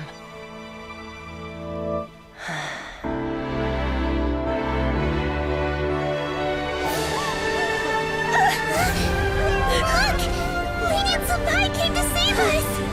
I knew she wouldn't abandon us! Run!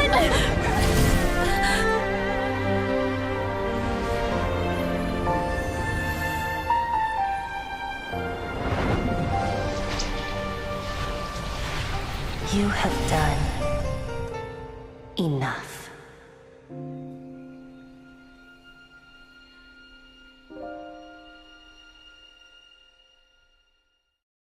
Now you know the truth.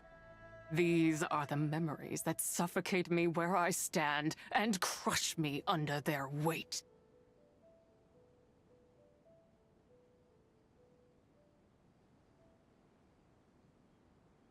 Not just my nation, but the people I loved. Were it within my power, I would ignite a blaze fierce enough to burn a hole through the heavens themselves. It was a time of war, one that ravaged heaven and earth. Remnants of the battles tainted with cursed power fell from on high and devastated Langan. The heavens decreed that the tainted filth had to be cleansed. No matter the cost. If I just had more time, I could have helped more people to escape.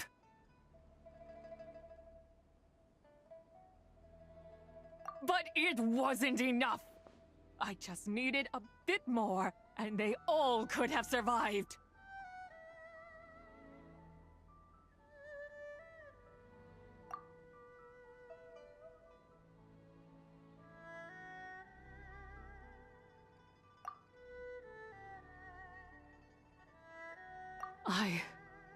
never imagined there would come a day where I found peace. So long this rage has been within me.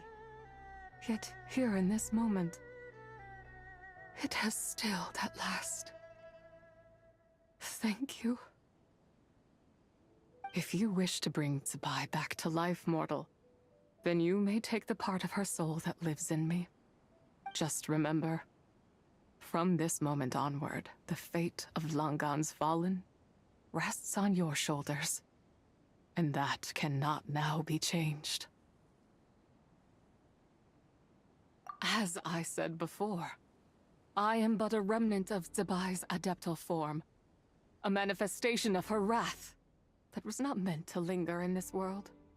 By taking away this fragment of her soul, you take away my shackles as well. So, let it be done.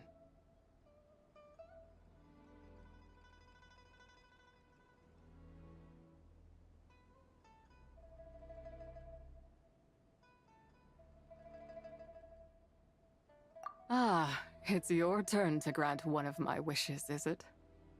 Very well. In regard to my fate, and that of Langan's fallen, I know there is little I can demand of you. However, should another raise a war banner against the heavens someday, let my name be set upon its cloth. I ask for this, and nothing more. Now, take what you came for. I was a lone moon, shrouded and dimmed in cloud-veiled night. Now darkness breaks, free and unburdened. I reclaim my light.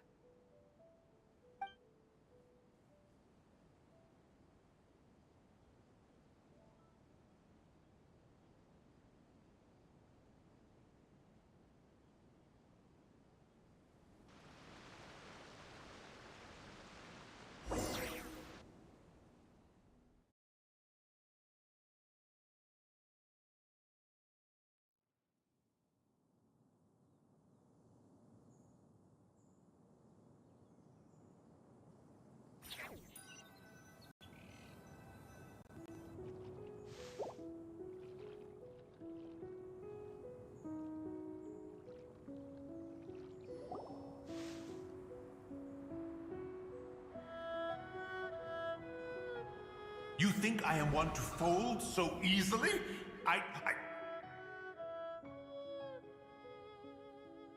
Ah, young one. What brings you here? My, what exquisite mint seedlings. Was it you who planted them? I had not taken you for one so versed in the horticultural arts. I must insist that you visit Mount Hulao. There is much we could learn from one another. Ah, but this is Cloud Retainer's abode. She does not appreciate the verdant wonder that is mint. We should leave at once.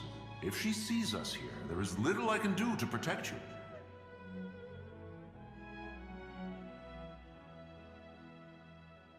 You weren't? Was it Mooncarver then? My, what nerve he has.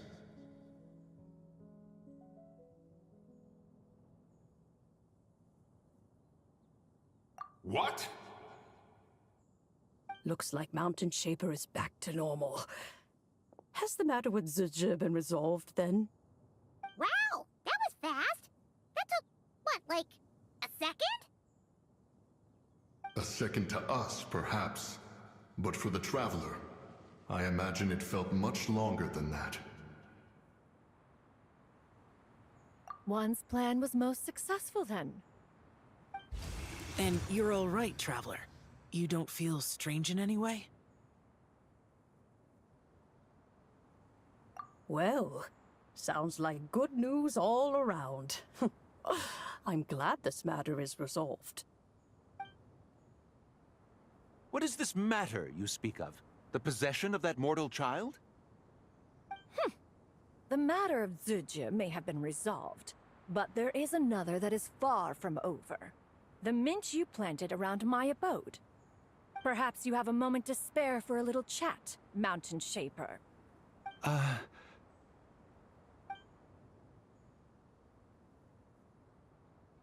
You seem reluctant to talk in detail about what happened with Zucha.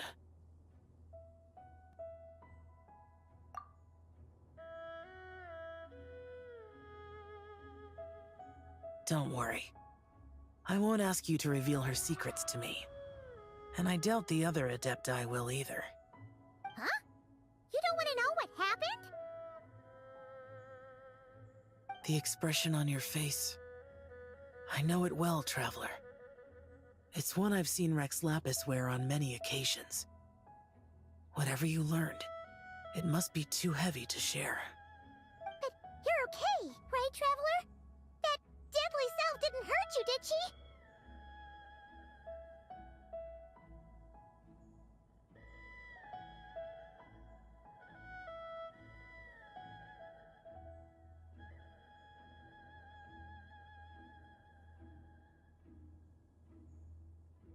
Well, as long as you're not hurt, Paimon doesn't need to know anything else.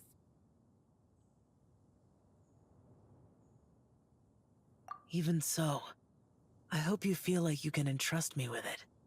If I learned anything from our time together, it's that one should not have to shoulder such a weight alone. Not to mention that certain knowledge brings danger in its wake. I would never want you to feel forced to be the sole keeper of such secrets. Yeah. Kind of like how one person can't finish a whole slime, you know? Better to grab a bunch of friends and eat it all together. Exactly! Wait, no! Paimon's just saying we've got loads of friends who'll be more than willing to lend an ear.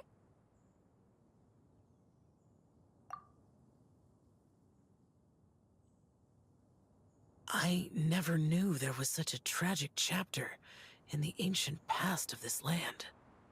So, the people of that nation worship the White Horse Adeptus as the god of soil and grain. It would seem, then, that Rex Lapis had a similar reason for withholding the details of his recent trip. I've often wondered if he had companions to stand by him before we met. Or if he was forced to face things alone.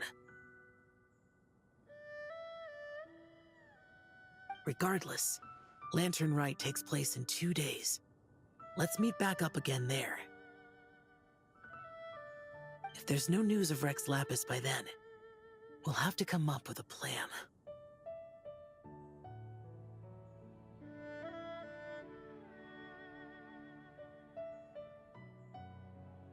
Fingers crossed it all goes well.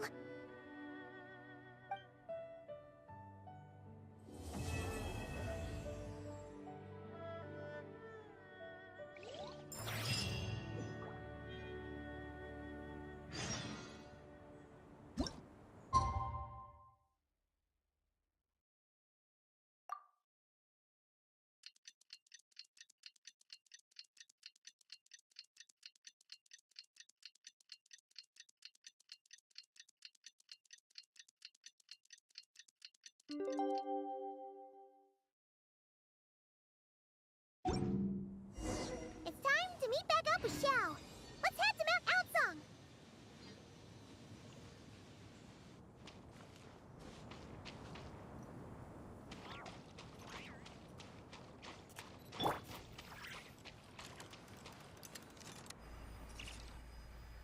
Press the advantage.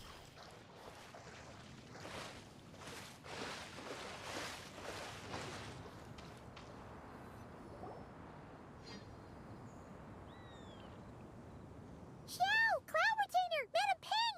We're here! Any news on Zhongli? Wait, are we missing 2 Adepti? Well, Shenyun banned Mountain Shaper from Mount Outsong for 3 days. Oh, then what about Mooncarver? The scheme to plant mint in one's abode was one those two fools devised together? And when it comes to punishment, one does not discriminate. His banishment ends in 3 days as well. Wow, that's pretty harsh, Cloud Retainer. Let's get down to business. We have news of Rex Lapis. Huh? Isn't that... Yes, Rex Lapis's Geopillar. It descended from on high this morning. He must have sent it for a reason, but it does not respond to our touch. So, what does it mean? Is he in trouble? Not necessarily. It could be a message only a specific person is meant to receive. Traveler, you alone spoke to Rex Lapis before he left. Oh, so it must be for the Traveler. Give it a try.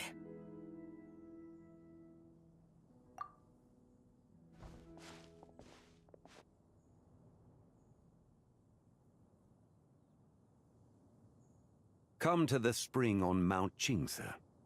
I have left an entrance for you.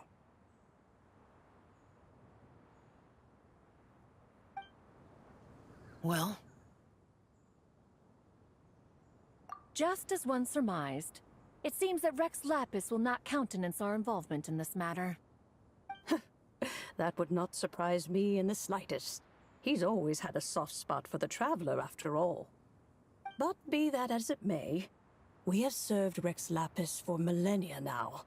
In other words, I'm sure this has nothing to do with favoritism. He's probably just trying to protect us. That's right. So you mustn't let your guard down, even if Rex Lapis is by your side. Alright, let's get going. We'll try not to keep you all waiting.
Keep your eyes peeled. He should be around here somewhere.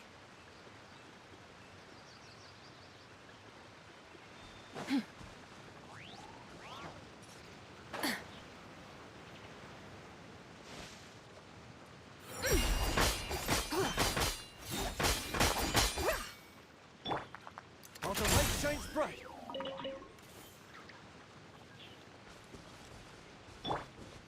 Fall in!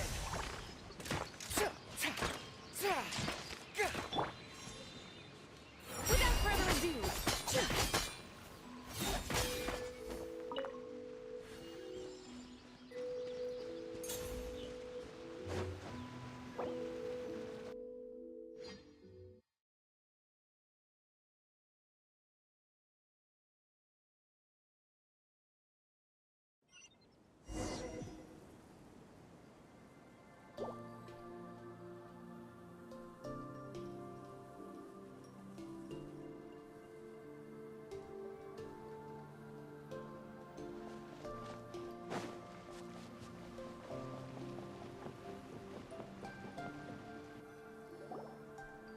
Who could have imagined that the once mighty Geo-Archon might end up so, sitting on a humble stool in the woods, quietly weaving moon lanterns?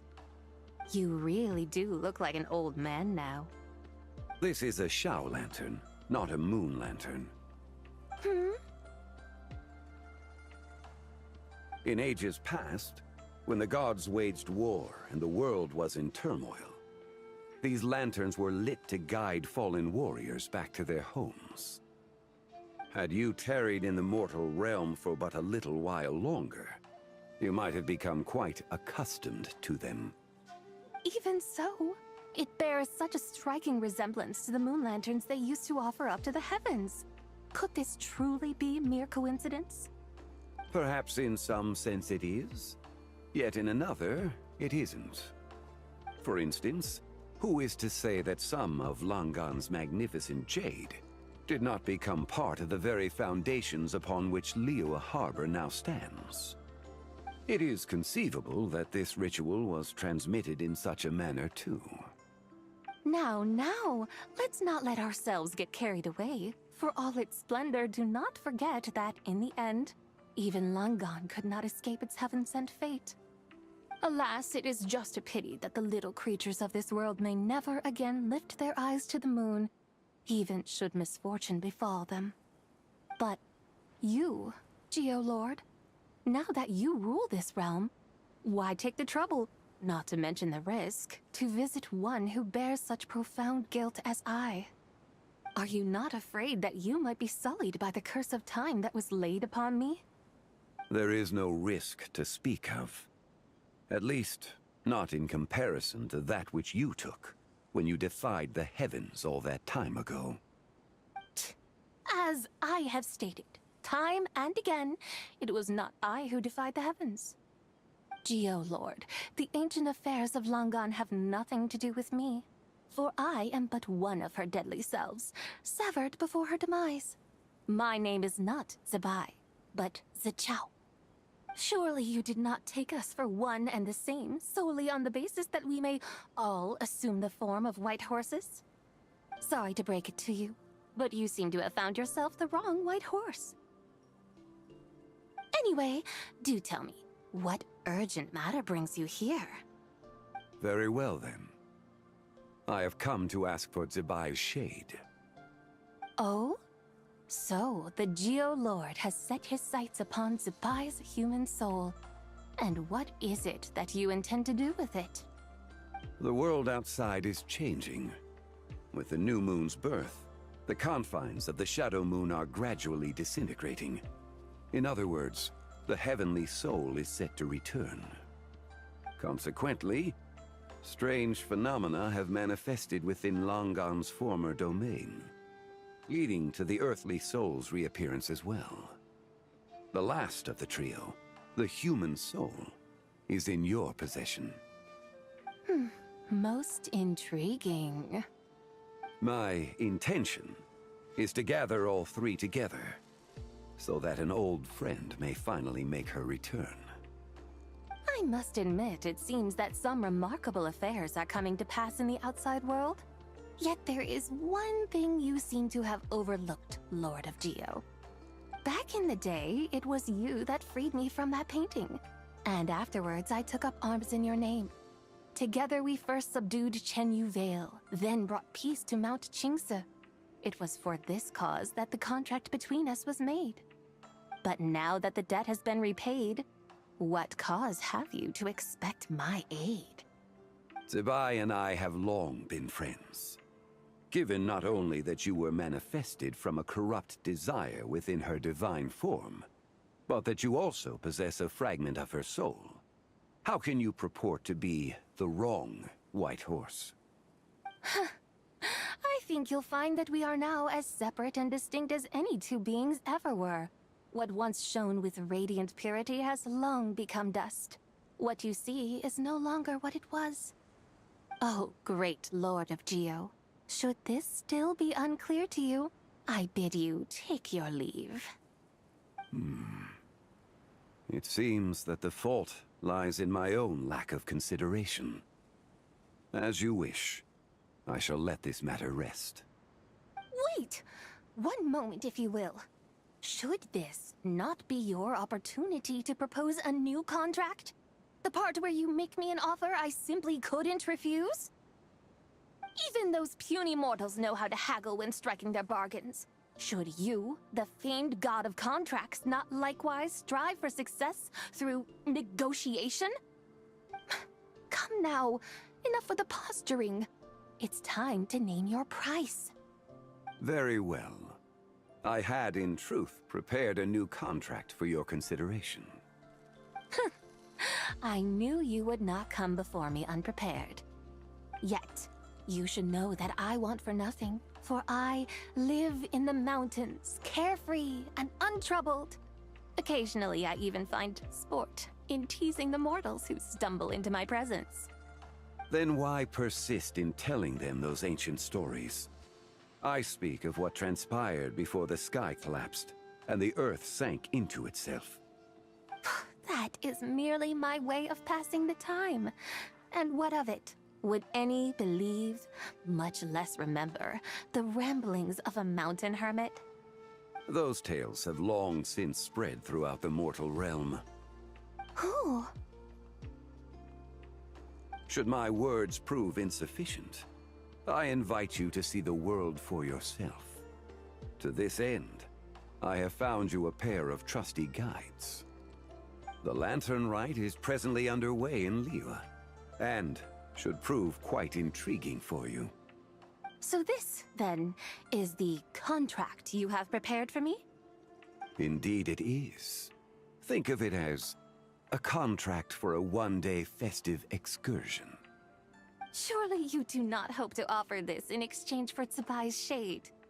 The foundation of my very existence for a little excursion seems a little steep, wouldn't you say?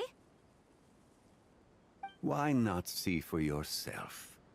You can always decide afterwards. The final determination, of course, shall rest with you. Is that so?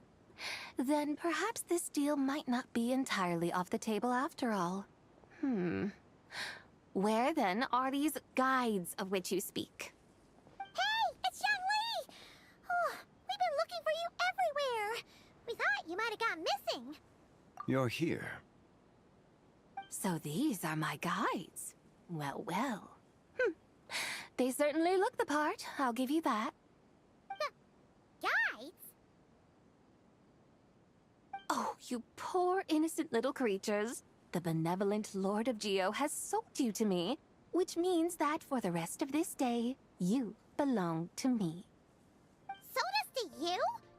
Just what have you gotten us into, Xiangli? The situation is not quite as dire as that would sound.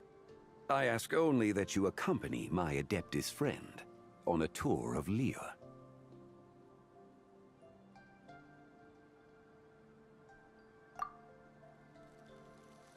I would suspect that depends on how well you entertain me. Entertain you? Let us start with this Liyue Harbor, of which I have heard so much. Nowhere is quite so fascinating as a place teeming with little mortals. How come this Adeptus sounds so different from what Paimon imagined? Okay, we'll take care of it. Get ready to find out why they call Paimon the best travel guide in all of Tibet.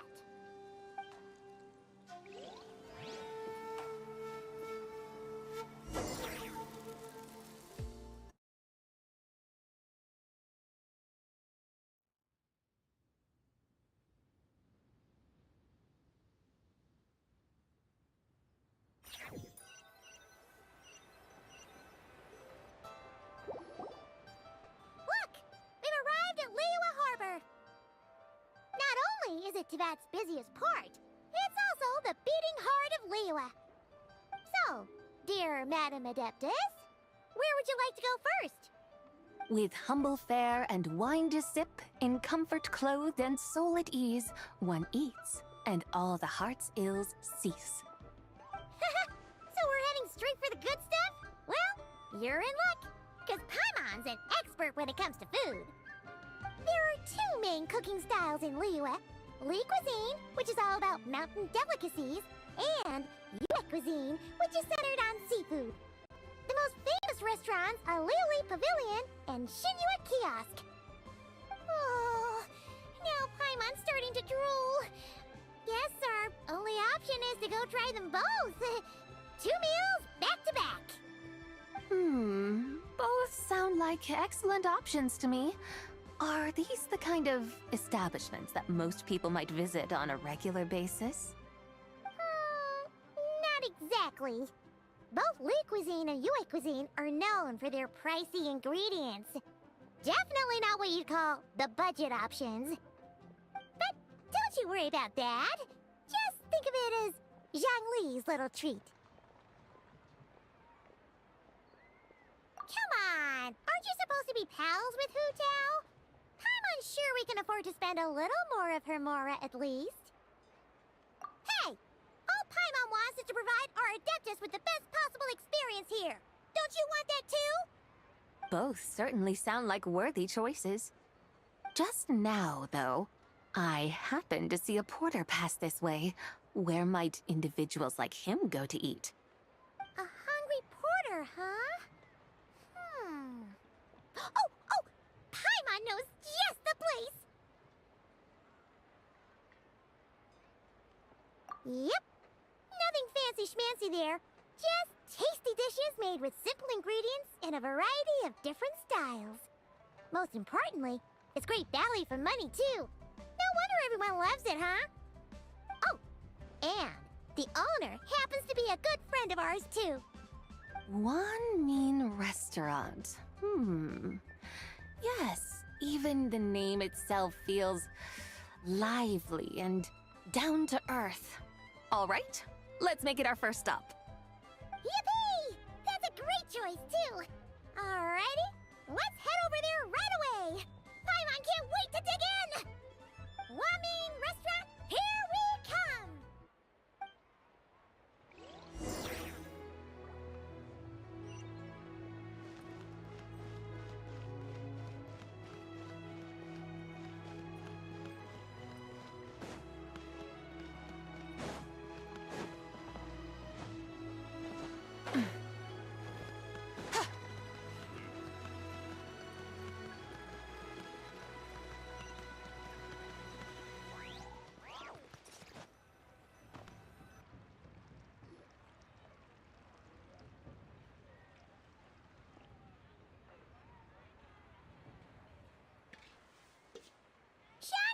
Chef Mel! We're here! Oh, hello there. What a surprise to see you two. Welcome, welcome. Hey there, Traveler and Paimon.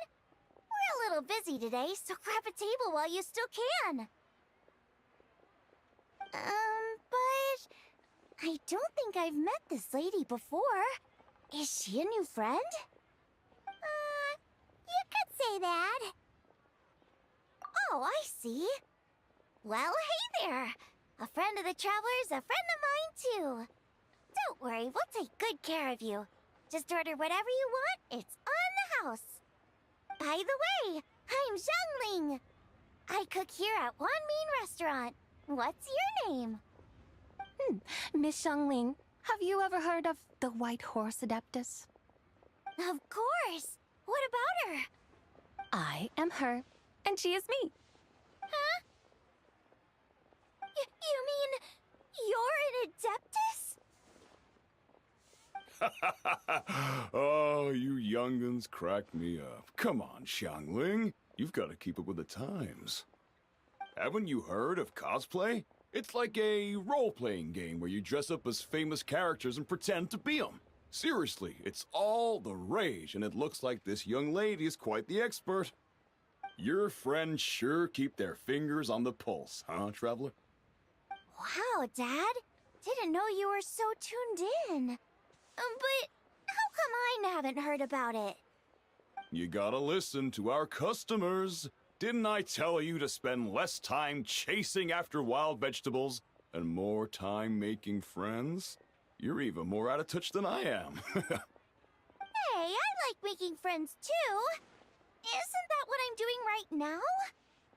Anyway, even if it is just a costume, Is it alright if I still call you White Horse Adeptus?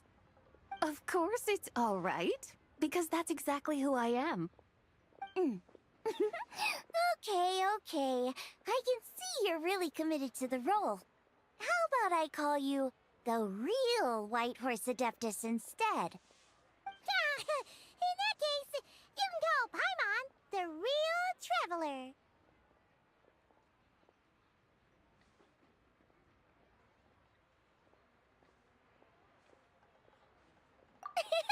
Yeah, right. You could have at least switched outfits. Puny mortals. Nevertheless, I suppose it might be amusing to indulge in your little charade, for a while at least. All right, go grab yourselves a table. I'll come take your order in a bit.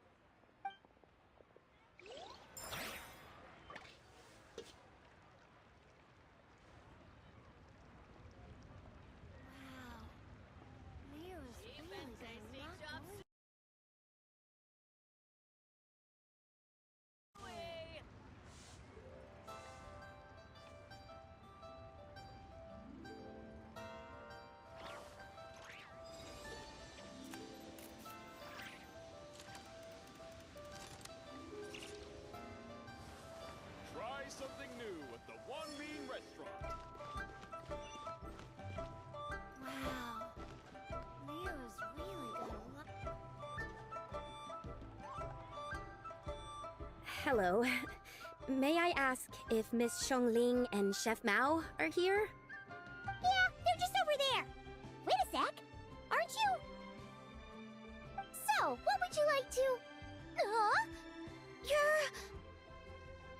Hello, Miss Xiongling. It's me, Lu Xiongxiong, the one who broke some stuff here at your restaurant a few days ago. I just wanted you to know how sorry I am. I honestly don't know what came over me. Please forgive me. Oh, it's you. You really gave me a fright that day, young lady. You didn't actually get food poisoning from our blackback perch stew, right? Come on, Dad. She's come to say sorry. It's all right, Miss Lu. You must have been feeling a bit off that day. You're looking so much better now, though. Why don't you grab a table, too? This one's on the house. No, I couldn't possibly. Hey, it's totally okay. We all feel under the weather sometimes, especially when we're away from home. Go on, find yourself a... yikes. Looks like all the tables are taken. Wanna come sit with us? We've got an extra seat over here.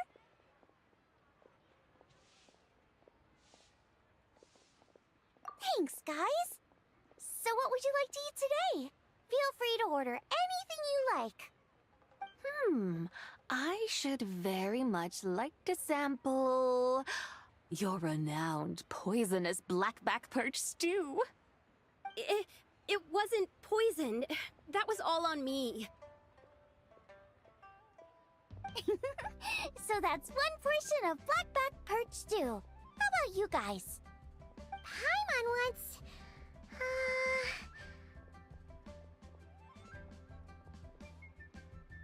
Sure thing! Looks like Paimon's having trouble making up her mind. Anyway, I guarantee you'll love it. Let me think. Well, since the blackback perch stew is on the spicier side, I guess it makes sense to balance it out with a serving of stir-fried shrimp. And since it's Lantern Rite season, you better try out the triple-layered consommé and come and get it too! Those are our seasonal specialties. As for the carbs, since we've got a full table, how about some right at home? Along with our special chili mince cornbread buns. Trust me, you won't be disappointed. Then for dessert, I'll whip you up some Lucky Snow Delight. I just came up with it a few days ago, and I can't wait for you to try it. Wow! Sounds like quite the feast. Looks like Paimon's in luck today. Am I the only one who thinks that's way too much? Not at all. Don't worry, I know what I'm doing. And to top it all off, our star dish, Adeptus Temptation. You should know that we don't often serve this here at Wanmin Restaurant. But since this is my first time cooking for the White Horse Adeptus, I'm pulling out all the stops. Okie dokie, just sit back and relax. I'll have your dishes out in no time. Hold on. Did I just hear Miss Xiangling mention the White Horse Adeptus? You did indeed. And you're looking right at her. That's a joke, by the way. She's cosplaying. Oh, I see. Phew, almost believed you there for a moment. Tell me, little one, what business might you have with the White Horse Adeptus? It's a long story. Basically, a while back, I took part in an archaeological dig over at the chasm. While we were there, we discovered a number of relics. Our findings show that they date back to the era of Long Gone, an ancient nation whose people are said to have been the ancestors of some of the modern-day inhabitants of Chenyu Vale. And why might such matters concern the White Horse Adeptus? Because some of those relics not only seem to contain textual references to her, but even depictions of what she looked like. There have long been legends claiming that the White Horse Adeptus was a deity of that era, but there are plenty of other theories out there too. If I could just locate some more detailed records, I'm sure we'd be able to find out so much more. So you're into history? Well, to tell you the truth, I actually joined the archaeological team by sheer accident. But once I'd started down this path, I knew that I wanted to make something of myself. Recently, though, things seem to have taken a turn for the worse. Still can't believe I caused such a mess and even ended up hurting someone. Oh, so you're considering becoming a martial artist now instead? No, I mean, they weren't seriously hurt.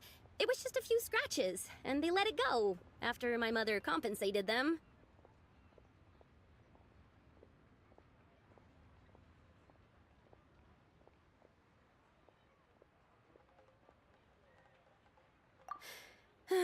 Either way, my career is pretty much over. And even though both the victim and the Ministry of Civil Affairs say they won't be pursuing the matter any further, my father says he's going to punish me according to our family rules. Family rules? Yeah, he's decided to ground me. I'll have to return to Chaoying Village after Lantern Rite, and goodness knows when I'll be allowed to leave again. Wow, that's harsh. Sounds like the kind of thing only rich, super traditional parents would do. We're not exactly rich, though. All we own are a few tea fields in Chaoying Village and a guest house in Liyue Harbor. A guest house? It isn't Baiju Guest House by any chance? Yep, he's my grandfather. So, you've heard of the guest house before? Small world, huh? Come to think of it, didn't Boss Lu mention something about hoping that the White Horse Adeptus would show up and let her divine power be known?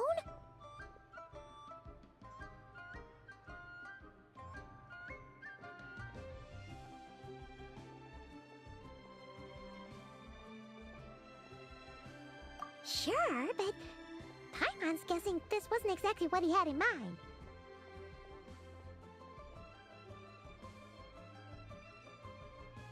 Little one, it sounds to me that your family is rather well off after all. What then drew you to archaeology? Why subject yourself to such unnecessary hardships? Even if I stayed at home, there's no guarantee I'd lead a nice, easy life. Just look at my father. Recently, my grandfather put him in charge of the guest house, and he came up with a bunch of ideas right away, starting with changing its name. That didn't turn out well, though. My grandfather yelled at him for days, even calling him a bad son, and they still haven't let it go. Oh! Paimon thinks we might have heard about that too. Long story short, being dependent on others is never fun. You just end up being completely under their thumb. That's why I want to make it on my own out here, no matter how hard it is. After all, as the saying goes, to rise above others, one must endure the hardest of hardships. What's so funny about that? You poor, innocent little creatures never fail to amuse me. To think you would endure all manner of hardships in your brief time on this mortal plane, and all that merely to rise above others. I would have thought that the wiser path would be to simply roam this world as I do. Huh? Tell me, what is it that you truly delight in? Archaeology? Martial arts? Tea planting? Or perhaps the keeping of a guest house? What I delight in? Yes. Surely there must be something you don't find quite so exhausting. Whatever delights you should not feel like a burden. But do things like that really exist?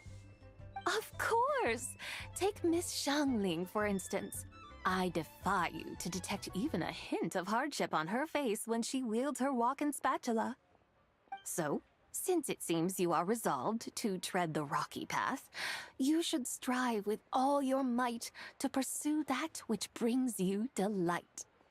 You mean, like cosplay? I suppose you might say that. Looks like the White Horse Adeptus is really getting into her role. I think I get what you mean then. Maybe I should have a chat with Miss Xiangling before I head home. Okay, everyone. Sorry to keep you waiting. Here's your food.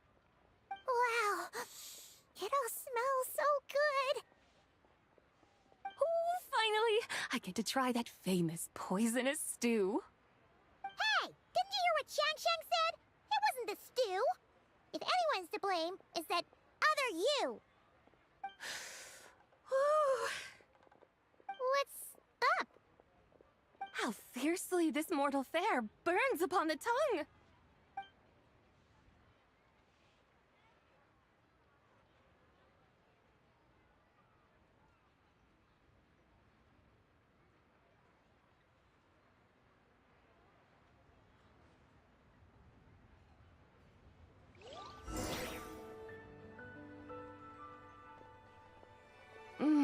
Most satisfying as poisonous stews go. So, where to now? Time, I think, to seek out some diversion? Oh, there's plenty of entertainment options in Liyue. Paimon will tell you that. The locals like to drink tea, walk their pets, play chess, watch operas, attend storytelling performances. Storytelling performances? You know, like listening to people telling stories. They're usually based on old Liyue legends, just like their operas. Stuff like the Divine Damsel of Devastation, Through the Eyes of a Dragon, or the Sanctification of Tao Do. What about the story of the bright moon that sits in the sky above us? Paimon doesn't think she's heard that one. Still, the moon does come up quite a lot. It's even in the name itself. The Yue in Liyue actually means moon.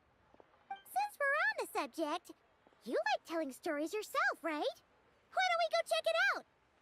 In that case, I'll have to trouble the two of you to lead the way. Awesome! Let's go! Third round knockout, here we come!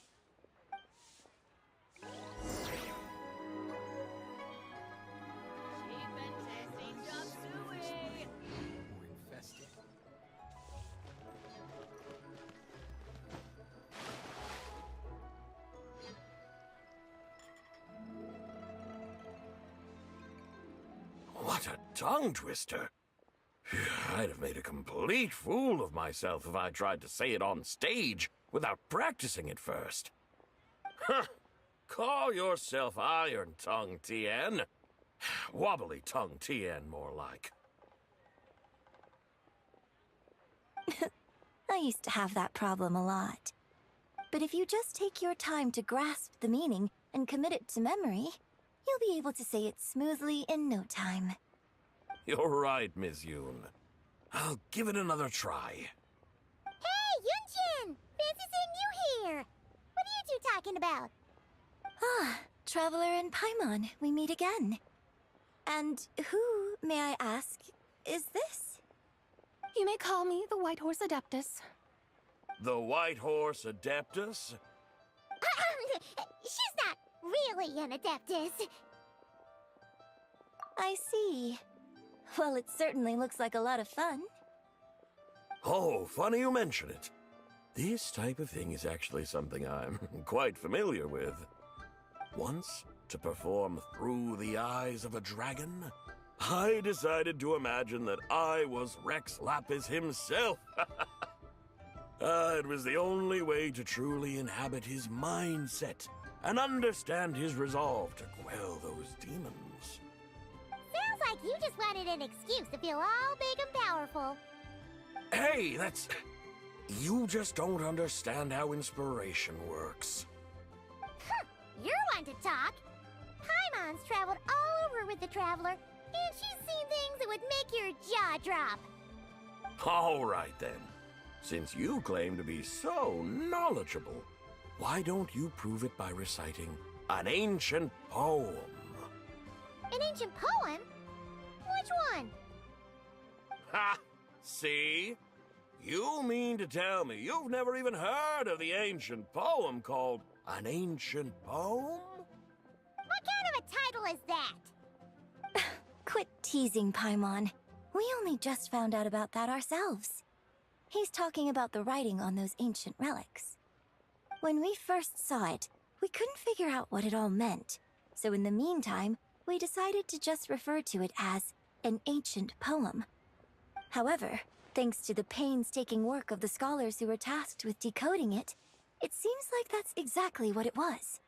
Or rather, an ode offered in veneration of the moon and the White Horse Adeptus. Oh yeah! Didn't Kuching mention that before? It's got something to do with Longon, right? That is correct. The Ministry of Civil Affairs has issued a notice stating that, although it is true that the moon may disappear tonight, we should be in no danger. In other words, there's nothing to fear. But if you're worried, we can always take a leaf from the Book of the Ancients.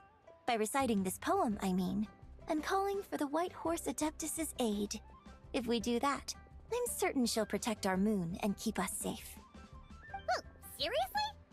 Paimon has to get a look at this.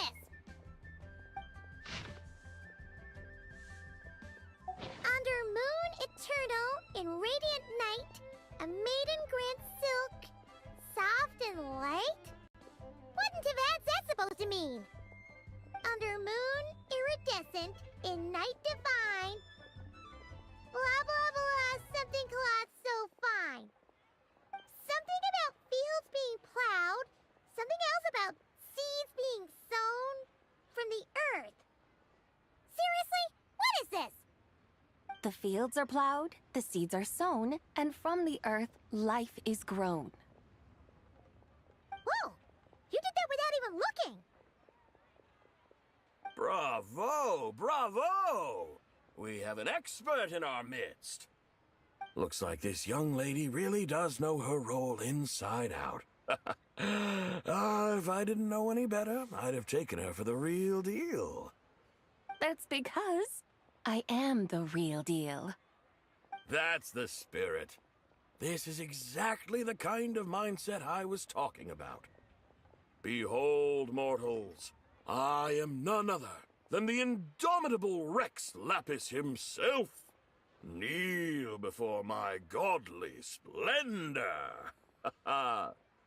Believe me, young lady, I know exactly why you do it.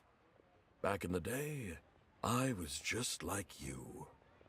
I must say you are rather amusing as mortals go. Miss White Horse Adeptus, it is a great pleasure to make your acquaintance today.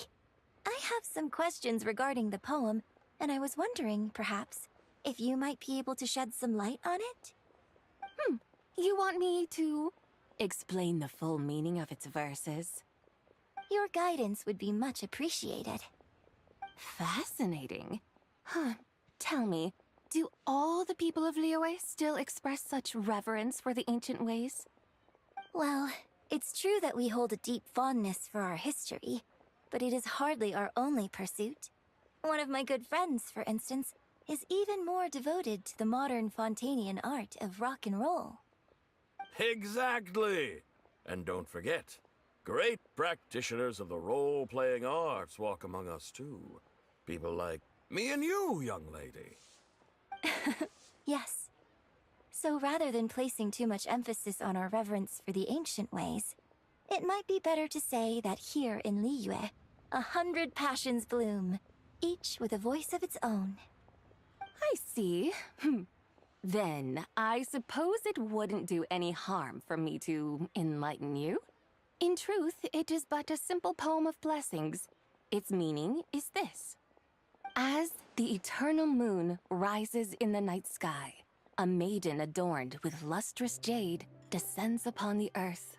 She blesses the kudzu vines and mulberry leaves, so that they may be used to make coarse cloth that is nevertheless soft, light, and comfortable to wear.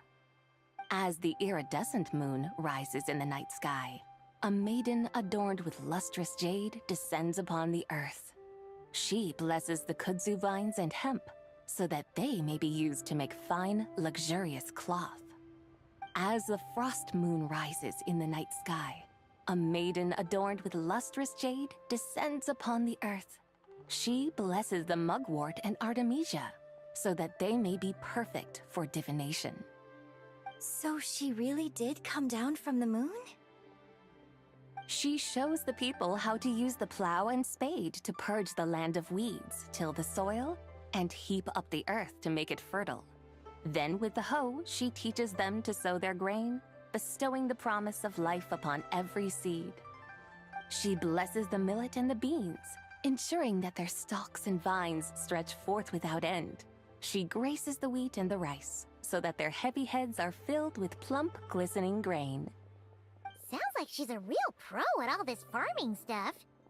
The fruits of the field are harvested and brewed into sacred wine for honored guests. This we reverently present to the divine maiden, with every ceremonial step flawlessly observed, so that she may witness the depth of our piety and respect. Oh, divine maiden, how can your graceful presence in the sky not seem like that of a fairy descending from the heavens? Oh, divine maiden, how does your pure and radiant form not resemble the guardian spirit of our land? I send my heart's desire, ascending to the heavens, beseeching you to grant us good fortune and blessings in the coming year. Huh? So, that's what it's supposed to mean? I find myself speechless, moved beyond the power of words to convey. Oh, young lady, you have shown me the heights to which a true role player might aspire. A truly remarkable performance. I did not anticipate that anyone could unravel this poem with such depth and clarity, and so soon after the Ministry of Civil Affairs noticed, too.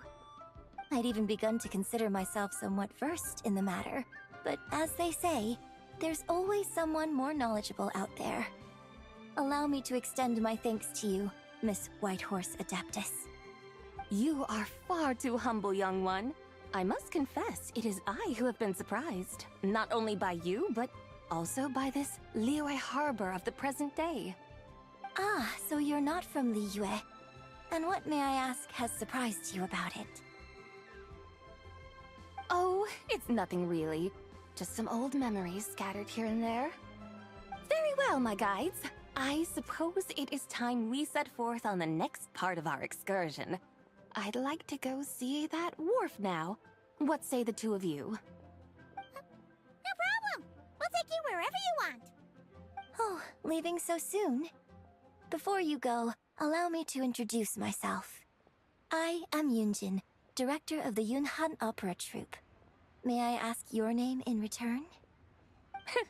My own name is scarcely worth mentioning, but since you asked, perhaps I'll tell you the title of that poem instead. Huh? So, it isn't actually called an ancient poem? Of course not. Its real title is Odes of Long Zabai. Odes of Long Zabai. All right then, until we meet again.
Hey, Ganyu! I almost forgot to mention. On my recent trip to Notcry, I came across something really fascinating in the Frost Moon Scion's library. I found records in their collection of another divine envoy living on the moon. A divine envoy on the moon? You don't think it could have been referring to the White Horse Adeptus too, do you? No way to say for sure. Still, the similarities between our legends are intriguing, to say the least. Isn't it amazing? Especially when you consider how far apart we are. It truly is. We might live in different lands, but when we look up at the night sky, we all see the same moon and stars. Right? It's like we're all bound together, no matter where we are. When you think of it like that, it's almost as if our friends from other nations will be right here celebrating with us. Isn't that a wonderful thought? No wonder you were so excited to go see the giant lantern when you first got back. Sounds like you're a real fan of the White Horse Adeptus, huh? I guess you could say that. Just a pity she's so elusive. Even Granny's never met her, you know? Maybe she really is just a legend after all. Hey, Yanfei and Ganyu! Trust, Paimon. The White Horse Adeptus is as real can be. Huh? Oh, look! It's the Traveler and Paimon! Feels like I haven't seen you two in, like, forever. Happy Lantern Rite. It's so good to see you again. Hey, you two. Happy Lantern Rite. Did I hear you right just now, Paimon? Does that mean you've actually seen the White Horse Adeptus? She has indeed. And now, so have you. Huh? And you are? Why, who else? The White Horse Adeptus, of course! Could you maybe start with something else next time? You're the White Horse Adeptus? That's right! Allow Paimon to introduce you to our new friend, Zichao. She's been low-key obsessed with cosplaying the White Horse Adeptus ever since we met her. I see. Well then, greetings, Miss Zichao. My name is Yanfei, and recently I've been low-key obsessed with learning everything I can about the White Horse Adeptus. I'm sure the two of you will get along like a house on fire. Oh, and by the way, I'm Ganyu. So, Miss Zichao, you must be here to see the giant lantern too, right? Hmm? A horse-shaped Zhao lantern? Is that what I think it is? That's right. A lantern made to honor the White Horse Adeptus herself. Isn't it gorgeous? Huh? What are you laughing at? Both the lantern and myself. What do you mean? Oh, this lantern truly is an artistic masterpiece. But tell me this, have any of you ever seen a horse before? Come to think of it, Paimon can't remember ever actually seeing one herself. What about you, Traveler? Oh, this horse appears to be mid-trot, but it has adopted what is called a lateral gait, where the legs on one side of the body move together in unison. A rather rare sight indeed. Just now, I suddenly pictured myself, I mean, the White Horse Adeptus running the same way. The image was so absurd, I could barely contain my mirth. Oh, really? I never knew that. You learn something every day, huh? Oh, come on! It's basically a giant piece of fan art! Who cares if it's different than the original? I was merely laughing at my own ignorance. I came here thinking that the White Horse Adeptus's tale had been long forgotten. Yet here I am, gazing upon a lantern made in her honor. Well, you couldn't have been more mistaken. There are so many tales about the White Horse Adeptus, I'm starting to lose count. Just off the top of my head... Just so you know, Yanfei, we've heard it all like a million times before. Uh-huh. But there's one thing I can guarantee that you haven't. Huh? You mean like a new chapter of her stories come to light? Mm-hmm. And I heard it from Ganyu just yesterday. Hey, why don't you share it with the others? Sure, no problem. Where to begin? Do you guys still remember what Liyue's Moon Chase Festival is about? Of course! It's a festival held in honor of the Stove God! That's right. But it took a really long time for the Stove God Festival to become what it is today. In its earliest form, it was actually an adeptal ritual known as the Moon Chase Rite. Paimon remembers Madame Ping mentioning that before, but she never explained exactly what it was. According to Cloud Retainer, the Moon Chase Rite was originally a ritual meant for communicating with the moon. Communicating with the moon? But for what purpose? At first, Cloud Retainer wasn't entirely sure either, as it was always Rex Lapis who performed the ritual. Whoa! Rex Lapis did it himself? Must have been a really important ritual. That's right.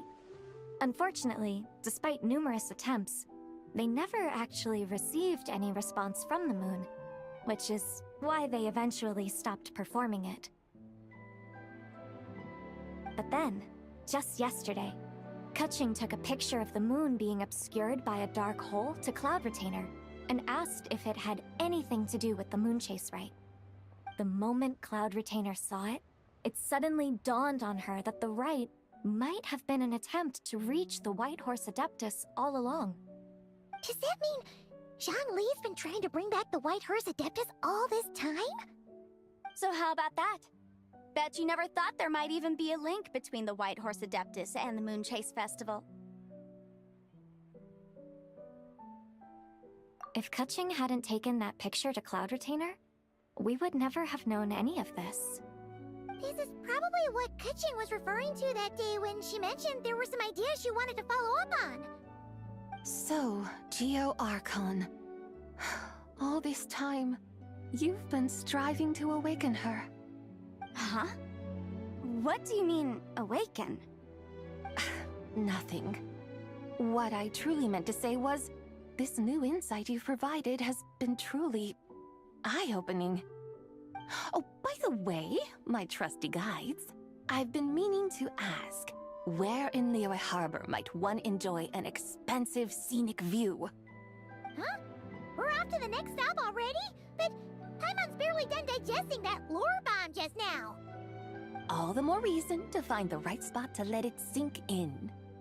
Oh, so that's what you're up to. A tour of Liyue Harbor? In that case, if you're looking for a spot with a panoramic view, I'd recommend Yujing Terrace. That's a great idea.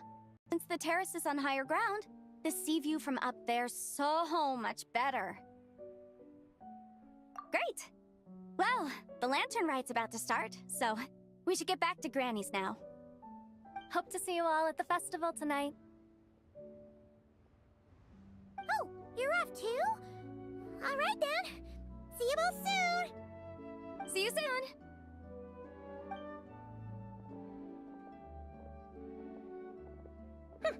Very well, my guides. What are we waiting for? Okay, you're the boss. Eugene Terrace it is. After all, the customer's always right. Something else you needed to do? Oh, Paimon likes that idea. And what, may I ask, is a photo? It's this awesome invention that lets you record moments in the blink of an eye. Except, you've gotta try not to actually blink. Oh? What must I do in preparation then? Nothing. All you gotta do is choose a pose. The Traveler will handle everything else.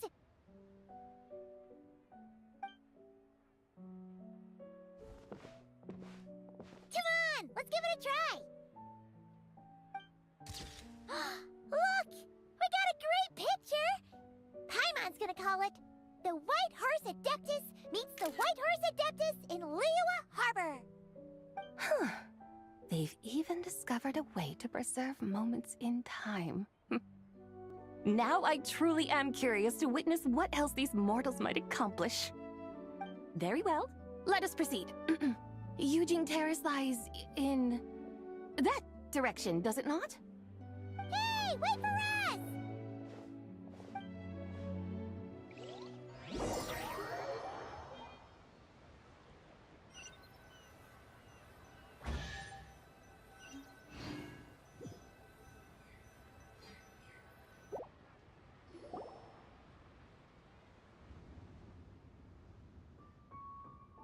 Truly, a marvelous view if ever there was one. It seems the charm of this Liyue Harbor is only heightened by the sun's dying light. And soon, people will start releasing their shell lanterns to mark the most important day of the year. Practically everyone will be with their friends and family, eating a big meal, chatting, and even setting off fireworks. Trust Paimon, it'll look even more amazing then. What do you say? Want to stay to see that? No need. Let us bring this weary day to a close. Weary day? You mean, you didn't enjoy your tour? I had imagined you would arrange for me to witness some grand spectacle. Perhaps the descent of divine beings, the manifestation of the sacred before mortal eyes, or the appearance of a selfless hero come to aid the helpless and downtrodden. Or, should that not come to pass, then at the very least, spend a little more coin. For that, it seems, is how one finds true enjoyment. Alas, but there was none of these. Instead, we merely filled our bellies, listened to tales, and gazed upon a crude imitation of my likeness. And now the sun begins its descent. What a day of quiet tedium. We're so sorry. If we'd known that was what you wanted, we'd have done it all differently. It's all that Zhang Li's fault for not making the customer's requirements clear. Well, it's too late now. Do you still believe I would part with that soul fragment, now so intertwined with my very being? But... I knew you were the more astute of the pair. Huh? You were just trying to scare Paimon? It seems the realm of the Geo-Archon has a way of making one more stony-faced. So, you were just pulling Paimon's leg? Of course. I was merely engaging in a little banter with the two of you. Long ago, I shared tales with various mortals who chanced upon my mountain abode. Never did I imagine that those stories would endure. It seems I greatly underestimated them. Perhaps, as your Geolord said, a few pieces of ancient Langan's magnificent jade have truly become part of the very foundation of this land. So, you've decided to help us? Again, that goes without saying. I made up my mind some time ago now. When I beheld a rather intriguing scene as I set foot in this city. I saw porters passing through the alleys, setting down heavy wooden crates from their weary shoulders. Peddlers pushing carts as the kites and lanterns upon them rustled gently in the breeze. I saw cooks cooking, actors acting, Scholars reading, soldiers marching, children playing, elders resting, officials officiating, and the common folk absorbed in this or that, reveling in the simple joys of life. Some, it seems, have already found that which stirs their hearts, while others continue to fret, troubled by uncertain futures. Yet, in this gentle and serene order, each holds fast to their anticipation, not only for the celebrations to come, but also for the first light of the morrow. Scenes I once yearned to behold now unfold before me, no longer in Langan, but in Liyue Harbor, thousands of years on. How wondrous is this mortal realm! Thank you, White Horse Adeptus! Thank you so much! Adeptus, Adepti, perhaps the singular art in which we are truly proficient is that of sequestering ourselves within the high mountains. But once we leave our mountain refuge, we find ourselves drawn back to mortal ways all the same. So, it is I who should offer my thanks to the two of you.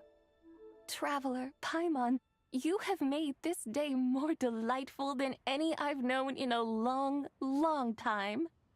Come now, and take what it is you need. You mean, like, right now? But don't you think we should wait for Zhangli? That won't be necessary. All things shall meet again in their time, for the waters know no rest, and the flowers their appointed season.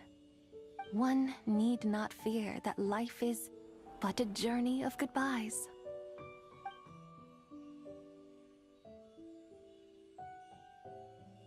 Is she gone?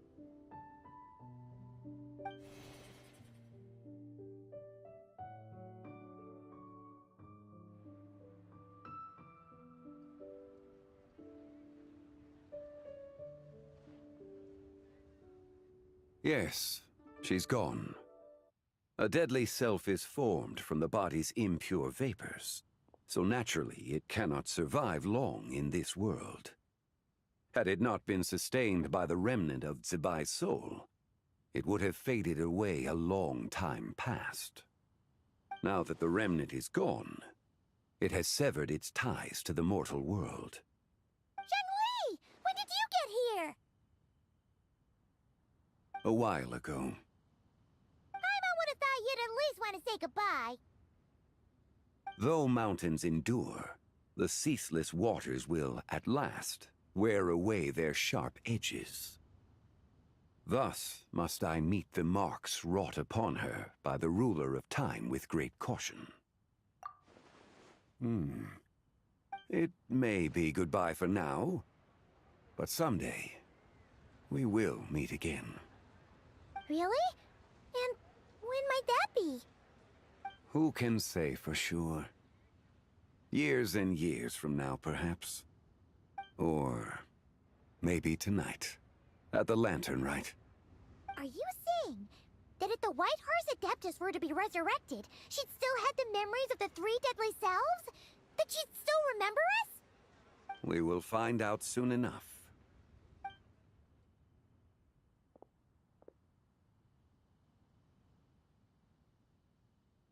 It is time. The rite is about to begin.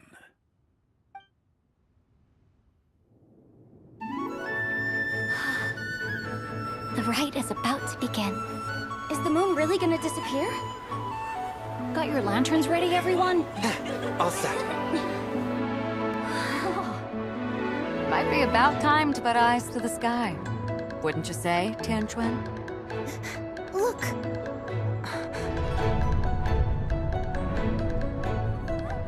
When the sun's out, eat the sun. When the moon's out, eat the moon. Whoa, is this the lunar eclipse? Under moon eternal, in radiant night, a maiden grants silk, soft and light. Under moon iridescent, in night divine, a maiden grants fiber for cloth For so you. fine. Under moon of frost, in night so great, to divine our fate. The fields are plowed, the seeds are sown, and from the earth, life is grown. The seedlings stretch, the crops do rise, and all unfolds before our eyes. Fruits are gathered, sweet wine is poured. These gifts we offer to our Lord. Pure as heaven, so fair and bright, she shines as light in this dark night. And with her does this, wish take flight.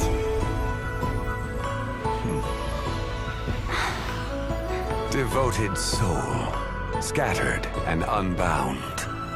Let this lantern guide you home. By its light be found.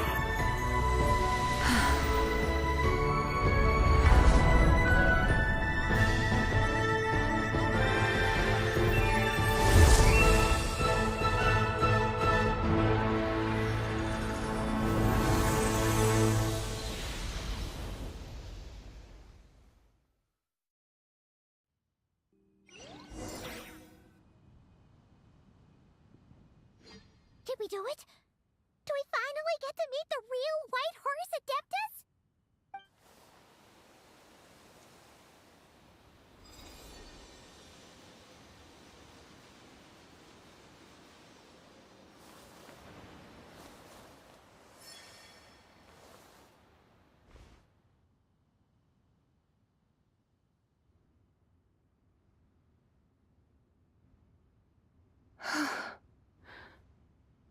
This place.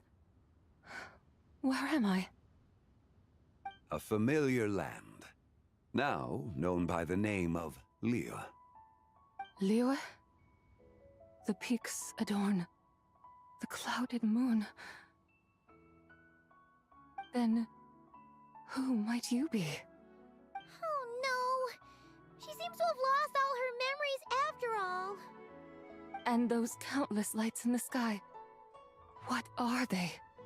These lights, each like a dwelling in glad accord, usher in this day of joyous rebirth. And whose rebirth might that be? That of my old friend, Zibai. Zibai? Yeah, that's you! Don't you remember anything at all? That's... me? Oh, yes. The envoy of the Lunar Palace. My name is Zibai, indeed. Then you must be... the Lord of Geo, Heaven's Star. Many years have passed since we last saw one another. Zibai, my friend, welcome home. Home?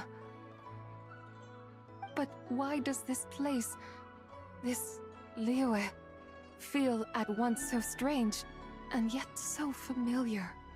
Who you are? Who are you? Ah, yes, I remember now.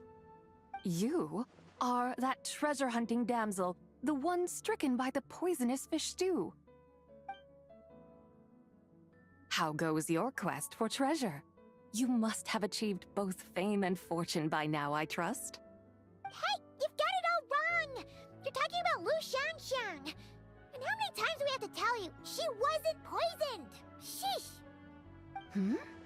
But I could have sworn... Oh, that's right. You're that impudent blonde youngster who kept meddling in my affairs. And to think you even had the audacity to presume yourselves worthy of being... What was it again? Ah, yes, of being my guides. How very wonderful to see you again, my most faithful and beloved guides. I trust all has been well in my absence? Well, she finally got it right. But that sudden mood swing felt even weirder. It's like her head's packed full of slimes. It is possible that her cells have not yet settled. After all, they've only just been brought back together. It may be some time before she fully recovers.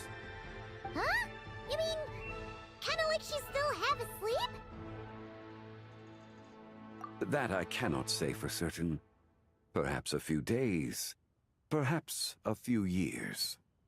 A few years? Mortal years are but a poor measure when divine beings tread the realm of dreams. Well, if you say so. Anyway, at least she's whole again, right? That already seems like a pretty good outcome to Paimon. Yes, there is little cause for worry. We need only wait and let time take its course. Say, what are those little creatures over there up to? Celebrating Lantern Rite, of course. And those lights up in the sky? Those are all Xiao lanterns. This year, each and every one of them carries a little wish inside. Lantern Rite. Then, may I join in too? Of course! Why else do you think we've been running around like headless chickens these past few days? Tell you what, Traveler, why don't we take the White Horse Adeptus out to celebrate? Who knows? Maybe seeing some familiar faces might help her find her feet? Hey, Zhangli! You've got some time on your hands now, right? Why don't you come along with us? By no means a bad idea, Paimon. Oh, and Sabai, before Paimon forgets, when we meet the others later, remember to wish them a happy Lantern Rite. Happy... Lantern Rite? Happy Lantern Rite! Yes! Happy Lantern Rite indeed. Well then, let's go!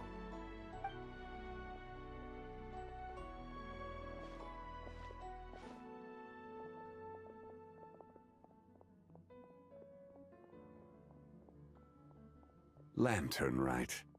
A night of joy, reunion, and moonlit blessings for all.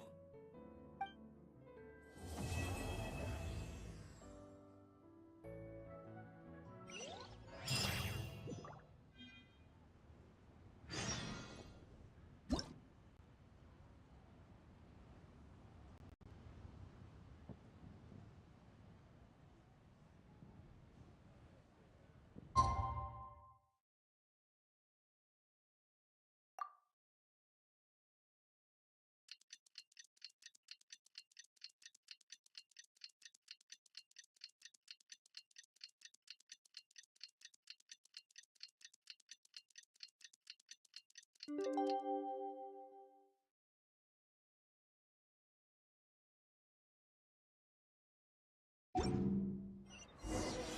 wonders how the White Horse Adeptus is getting along.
Oh, looks like Zhangli hasn't stopped by for tea today.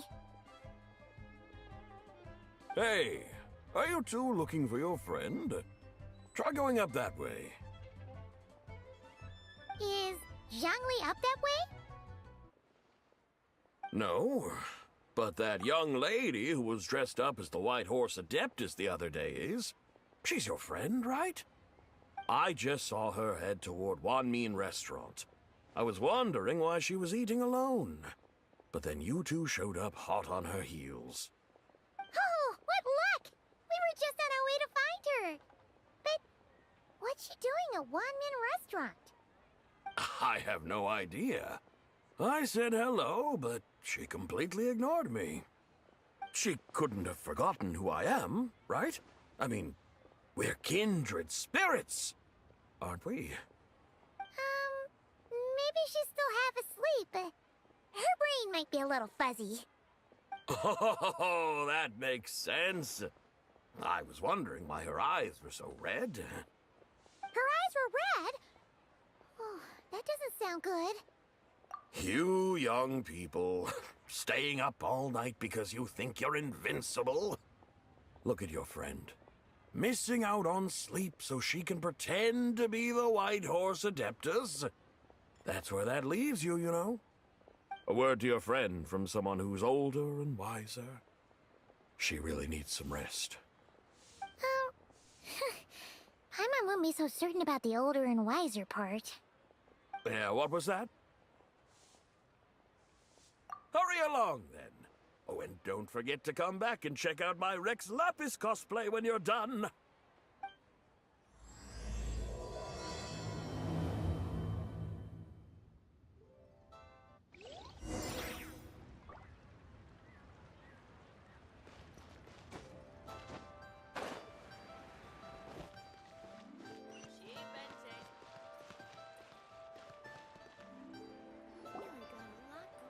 Where's the proprietor?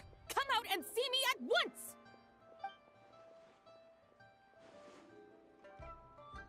Xiangling and Chef Mao aren't here right now. What can I help you with? And who might you be? My name is Shenhe. I work here at Wanmin Restaurant. Shenhe. Shenhe. Are you that crane adeptus who loves planting mint? It's been a few days. Have you improved your gardening skills? Did you manage to cover the slopes with mint? Mint? I don't know anything about mint. But I am familiar with Genshin and glaze lilies. Ha! Already casting mint from your mind. How can a practitioner of self-cultivation be so fickle, chasing after every new plant that catches their eye? I'm not sure I get what you mean. Are you delirious from hunger? Would you like something to eat? Shenhe! White Horse Sabai! So this is where everyone is! Traveler, Paimon. It's been a long time. Happy Lantern Rite. Is this customer a friend of yours? Don't mind her, Shenhe. She's just a little cranky because, she didn't sleep well last night and she's only just woken up. Look how red her eyes are. I see. In that case, Miss Zabai, I have a tonic here infused with Shingshin. It's cool and soothing when applied to the eyes. Would you like to try a few drops? Stop right there! Who are you two noisy children? Hey! Have you forgotten about us already? Guides. Yes, I seem to recall something about some guides. Ah, yes, now I remember. What luck! I was just looking for someone to show me the way to Elong Wharf. Huh. Is she starting to come around? Someone requested my help in purchasing some tea leaves. I was informed they have discounted prices during the festival and that I shall get a good deal there. Tea leaves? This sounds like Zhangli's doing. He sure knows how to get people running errands for him. Your friend Rex Zhongli initially requested the most expensive tea, but then a young lady in a hexagram hat mentioned he'd burned through the Wangsheng funeral parlor's yearly expenses at an exhibition a few days ago. As such, he is only permitted to buy items that are discounted this month. Oh, that's his boss, Hu Tao. It's about time she realized the problem and put a stop to his spending sprees. Oh, I see. So that's why you're here. Unfortunately, Wanmin Restaurant doesn't sell tea leaves. If you're truly in need, I could gather some wild tea from the mountain slopes. You don't sell tea leaves? But I remember your boss, Miss Lu, saying that she owns tea fields. You really should get some rest. The person you're talking about isn't the boss of Wanmin Restaurant. She's just like you. She came here to eat. Is that so? Life really is full of surprises. What surprises? Your brain really is as gooey as a pack of slimes. Paimon can't believe Zhongli entrusted you with going all the way to Yilong Wharf and buying tea. That would be excellent, my dutiful guides. Ah, yes, Miss Crane. I apologize profusely for my improper behavior just now. Please forgive me. I completely understand. Master often says that the human body is like a mechanism in need of regular maintenance. When a person cannot rest at night, they are sure to become irritable and on edge. Miss Crane, you appear reasoned and compassionate on the surface, yet I sense dark forces churning within your spiritual core. Those red ropes you wear are what bind them, am I correct? Oh, you can sense that? Indeed. I also sense that with your strength, you might try undoing one or two of those bonds when training. Untie Shen has ropes? Wouldn't that be risky? Though the use of red ropes to bind the soul is a wondrous technique, practitioners must eventually learn to break free from external aids and look within themselves for restraint. Master has told me similar things, but I am not ready yet. Your self-cultivation has progressed far enough. Then I will seek further guidance from my master. If you still have doubts, you can find me at the Baiju Guest House. I'll be taking up residence there for a while. For now, my dutiful guides, let us be off.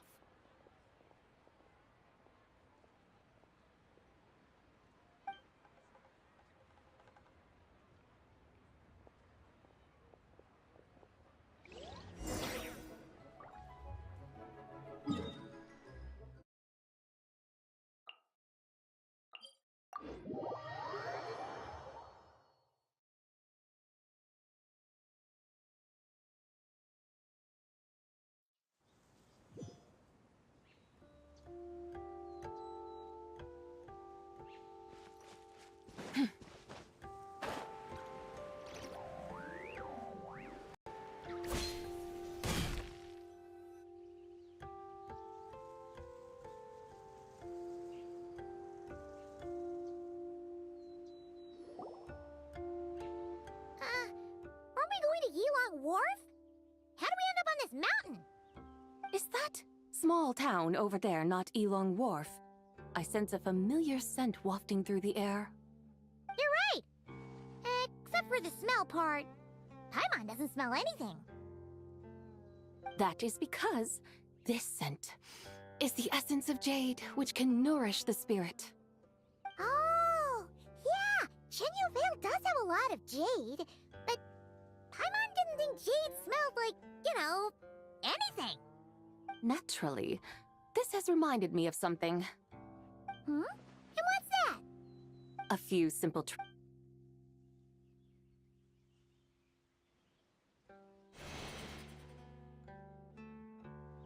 What is that thing? I'm sure you've been to Yilong Wharf many You've been, please.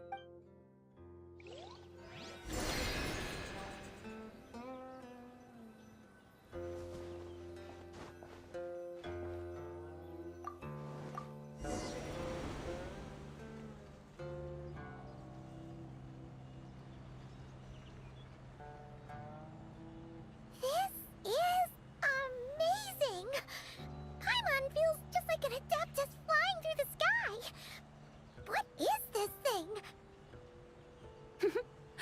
recreated it from my memories of the chariot of the Lunar Palace. Many years have passed since I last laid eyes upon it, so there may be some discrepancies. Nonetheless, it is functionally much the same. A lunar chariot? Wow! Paimon never imagined she'd get to ride in one! So, Sabai, does that mean you used to work on the moon? Work. That's an interesting way to phrase it, though I suppose you are correct. I was once an angel, a member of a race tasked with guiding humanity. Then, graced by serendipity, I became a moon envoy. Huh? What's a moon envoy? Some kind of super important angel? As you would understand it, a moon envoy is a job title. Any angel, or non-angel, can become a moon envoy. Does that mean you're not the only one? Of course not. Though my memories are still hazy, I vaguely remember some of my colleagues. There was one who liked to take on the form of an ibis. An ibis? Could it be... Can all moon envoys turn into animals? Does that mean Rauma could take that job? She can turn into a deer, and moon chanters are some sort of Luna envoy anyway, right? Moon chanter? I have no idea what those are. Oh, okay then.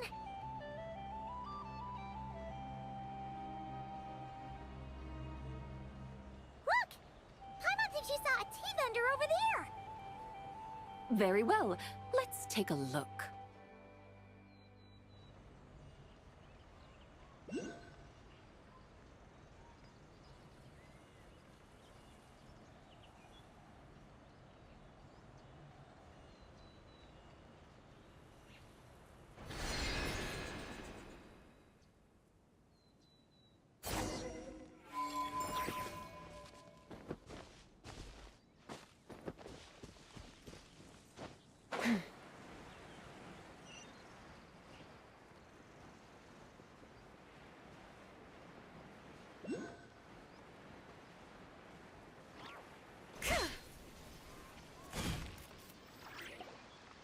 Welcome. Please have a look. Look over there!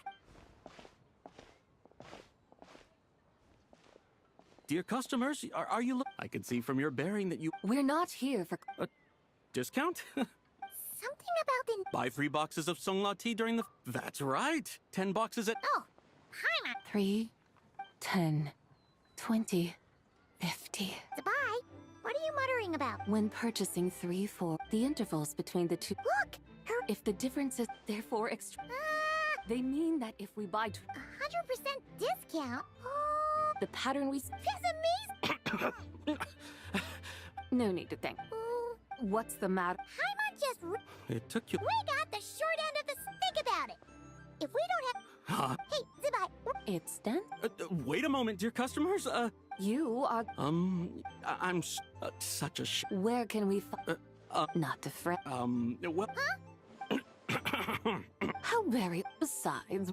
Well... Do not worry. Referring Then let us head to Chaoying Village. Of course!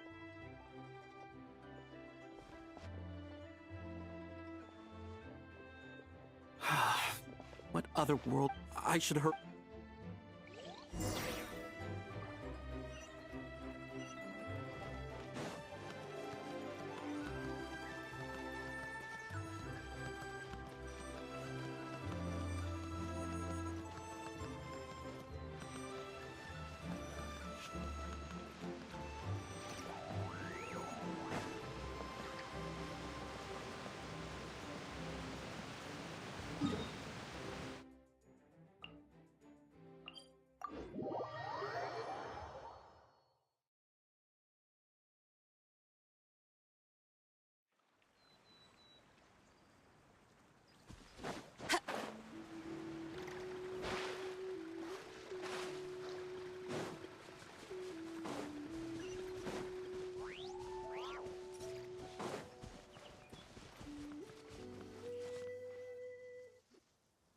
Here we are!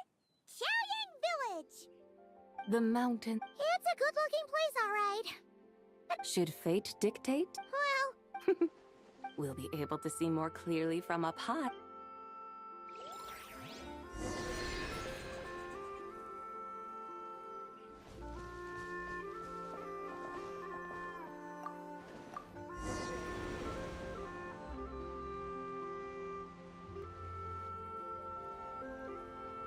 wow. Xiaoying Village looks beautiful from up here. Indeed, the houses here are quite different from those in Liyue Harbor. They follow the natural contours of the mountains, forming unique, elegant structures. Yeah, it's super beautiful. The white walls and dark tiles frame the emerald waves of the terraced fields, while the curved eaves and tall gateways juxtapose each other with grace. It's almost too beautiful to be true. The crowing of roosters and barking of dogs, the calls of farmers working the fields, a vibrant pastoral chorus overflowing with earthly vitality. Yeah, it's incredibly beautiful, huh? Have you studied the linguistic arts by some chance? Huh? Your vocabulary for beauty seems rather constrained. Paimon knows how to say pretty as well. I see. Now then, let's take a look around and see if we can find any farmers selling tea.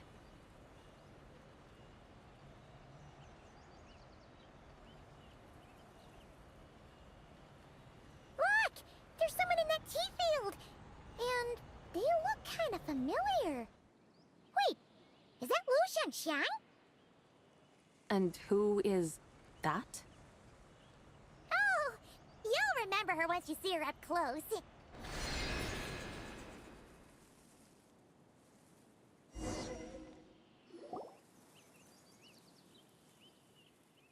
Hey there, Lucian! Huh? Paimon! And you... Wait. Don't say anything. You're... the... Fallen below. Like I said, my father. Oh, Yeah, so there's no doubt. around? Yeah, though they're not confining me to my room. Instead, I have to Aw, a tiny. It's supposed. What happened in Leap So? Actually, I don't. It usually takes 2 or. Yes, That long? when the plant... Do I really have to? Yes! During the night of Lantern Rite, I heard many people reciting poems from. I helped so I decided. I see. And are you sure that's what you want to do? If you don't achieve... Yes! Wait, That's right. I was asking her for advice. She said that I immediately thought about how, when I'm excavating in the ruins, I always feel like. It feels like my great. Right? Since you've made... And I'd love to. Run away. Summon up a little... boom. yeah. I'd be better. Then it's... They don't need. What do you mean? As I'm... My family hit. If... Is that how it works? If the White Horse Adeptus were to really get involved. It's not as if you... Guess I might as. White Horse Adeptus, if you can hear me.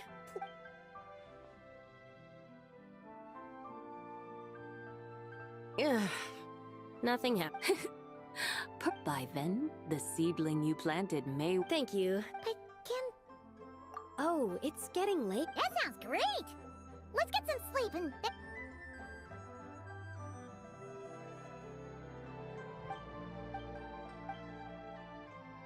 Oh, Whoa! Indeed, it has grown into a mature... It must be the work of the White Horse Adeptus. Are you Perhaps she heard... She once. That's incredible. I guess so.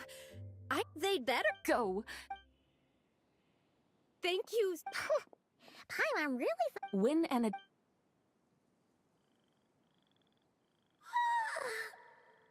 right. We're here. Can you really? It won't be easy, but there are ways.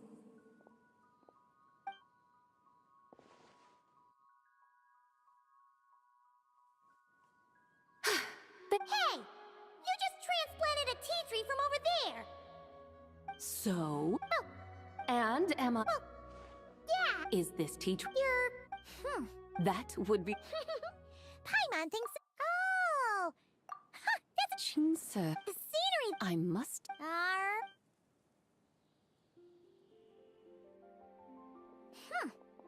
Paimon can't help feeling like we've forgotten. Pay it no mind. I've already forgotten more than... Alright. Jinx a villain?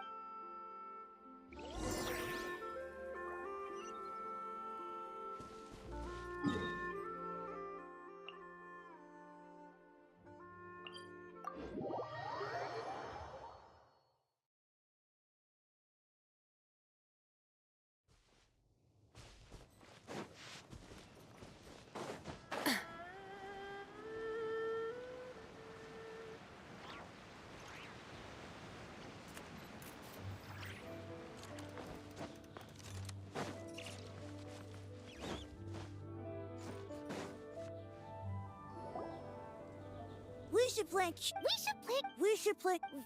cotton. What are you arguing about, little ones?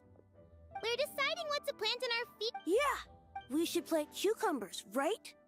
We should plant canolas. Ah, an agricultural Hmm? What did you just call me? Oh no. Auntie? Oh. You little rascals. Using priceless land like this just for cucumbers and canola? Huh? With the coming of spring, the 5 grains are life based on when autumn, the rice you harvest. Oh. That's no issue after the second, and when they mature in this way, your field will sustain balance. Rice and canola. Wow. Wait a minute. A firefly dares... Stop crying! Just find it. Cucumbers delight in sunlight and moisture. Are you really? Thanks, Big Sister Bye. See you around! Paimon never imagined you'd know so much about farming. What's so strange about that? The people of... Huh. That's true. Of course. Mind your tongue, impertinent child. Hey! Enough! It's time for us to take to the sky.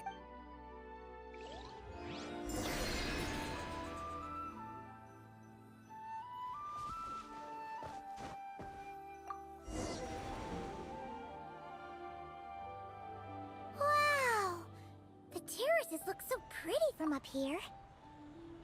The mountains tower like pagodas, the hills coiling at their feet like shells. Layers built upon layers, rising and falling in harmony.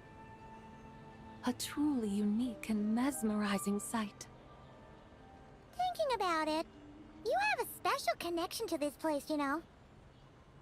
A special connection? Yeah! There's a local legend about a white horse leaping from a pure spring to follow Rex Lapis into battle. Don't you remember? You must have been living in seclusion around here. That does sound somewhat familiar.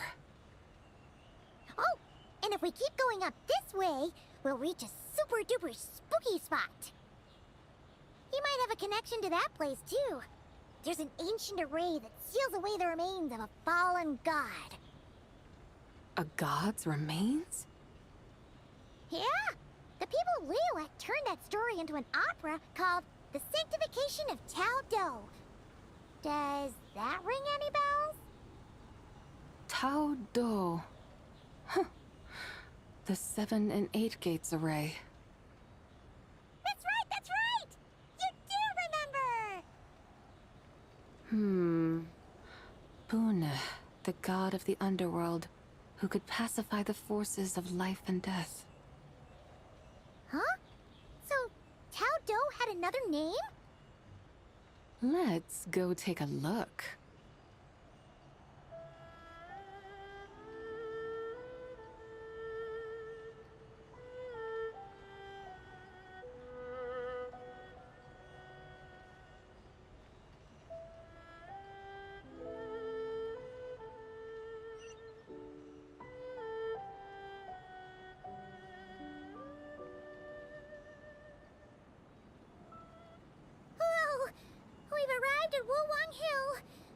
The atmosphere just turned spooky. I can't help but feel there's something strange about this friend you haven't seen in ages. Huh? Paimon thought she heard someone's voice. Let's head down and check it out.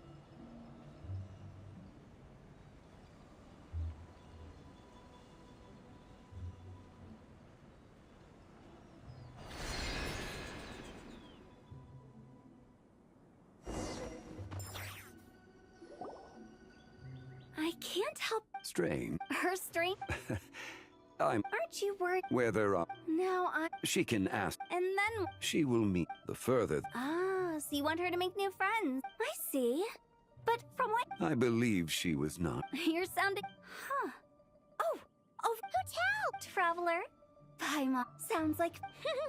Oh, Paimon. Exactly. Paimon feels. Still, we're taking. Wow. Yeah. Actually. Ancest, are you a... Whoa! Have you got all your memory? Huh? I happen to... Lots of. Well, Zhongli, unfortunate. That would be... Oh, and before we go, don't mention. All right. Hotel's so thoughtful. What to buy? Wongshu. Awesome.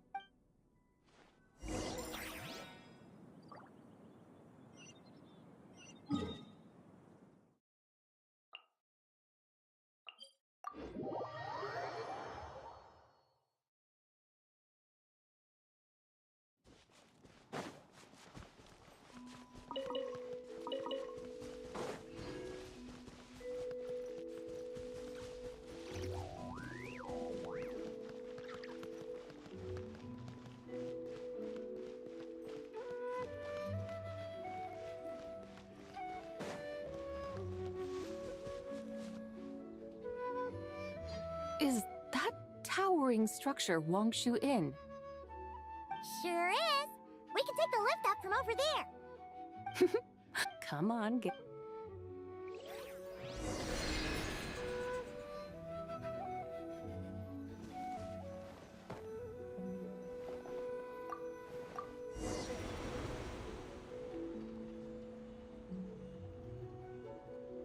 Are we really going to fly up to Wangshu Inn? Isn't that a bit showy? All the guests are going to see us. Is that a bad thing?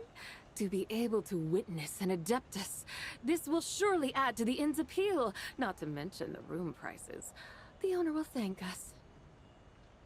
You seem to really like showing off your powers. This inn's architecture is incredible, and the surrounding countryside radiates a picturesque charm. No wonder the new proprietor of the Baiju guest house thinks he can't compete and has decided to change his own establishment's name. The new proprietor? Ah, you mean Lu Shengsheng's dad. So you know about that, too. Personally, Paimon thinks it should go with something like Rex's Rest. That's a contender's name if Paimon's ever heard one. A fitting name indeed. So you think the guest house should change its name, too? Paimon kinda thought you'd say something like, such sacrosanct traditions must never change. Time flows ever onward. Why should the rules of yesterday be carried forward into the world of tomorrow? The people of today should determine what is to be kept. Huh. You're not as old-fashioned and stuffy as Paimon thought. The years ebb and flow, seas recede to reveal fields. In the vastness of time, I am but a wild horse in a boundless sea of dust. Even Rex Lapis, having waded through the waters of the river of time, is not quite the same as before.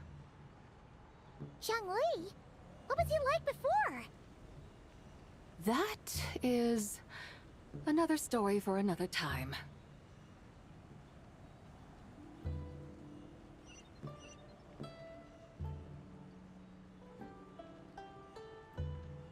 We have arrived.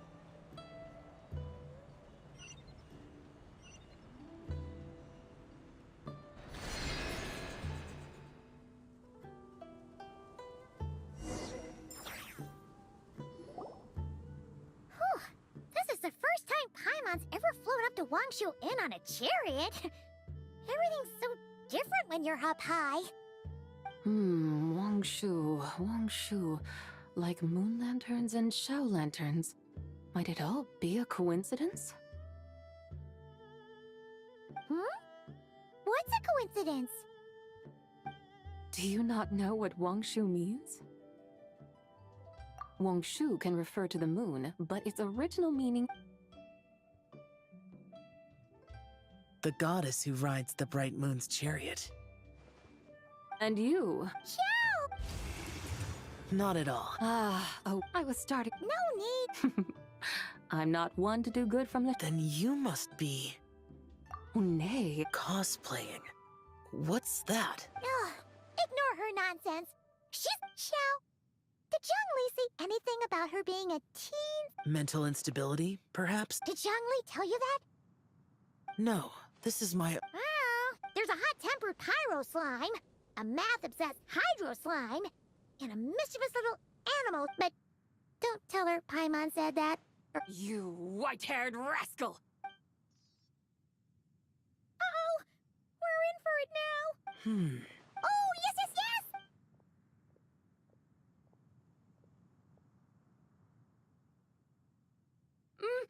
It's so hot! Are you okay? Don't worry about me. I just need to pick.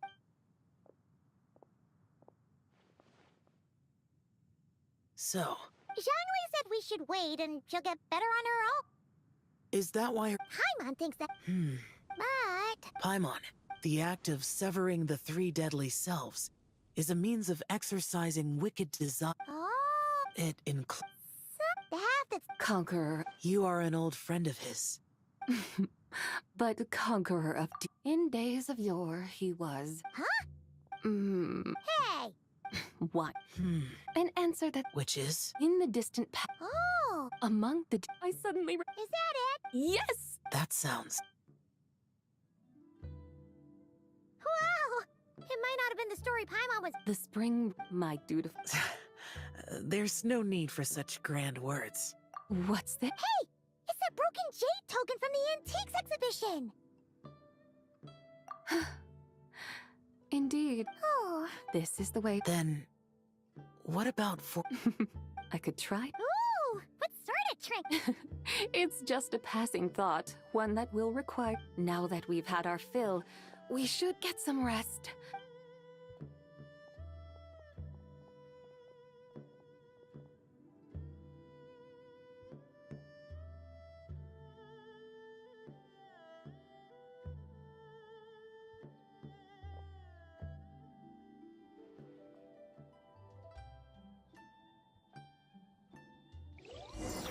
Howdy.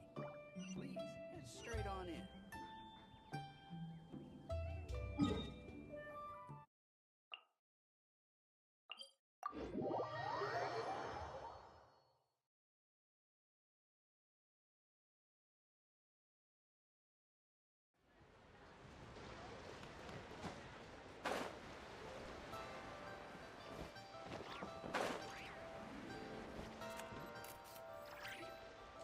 Chi-Chi, the lantern ride is almost over. Do you remember how to make a Xiao lantern? Morning, split bamboo, and... You've got it. They're here. Yeah! Hey, it's Paimon! Wow! Dr. Baiju is... Chi-Chi and I... Oh, yeah! Wow! What do I always... Huh? For my idiot... Huh? Listen to this. She made a... Oh! Could the white... Of course. Of course. Huh? Indeed. Yes. That young would... I noticed when you were here last that you... Perhaps fate has had a hand in our meet. And a glad meeting. We grow some... Oh! Buy 10 bucks. Woohoo! There's no need. Lantern ride may have ended. Make sure to take... And that goes for... Happy... Yeah! Happy lantern ride, everyone! Happy lantern rite indeed.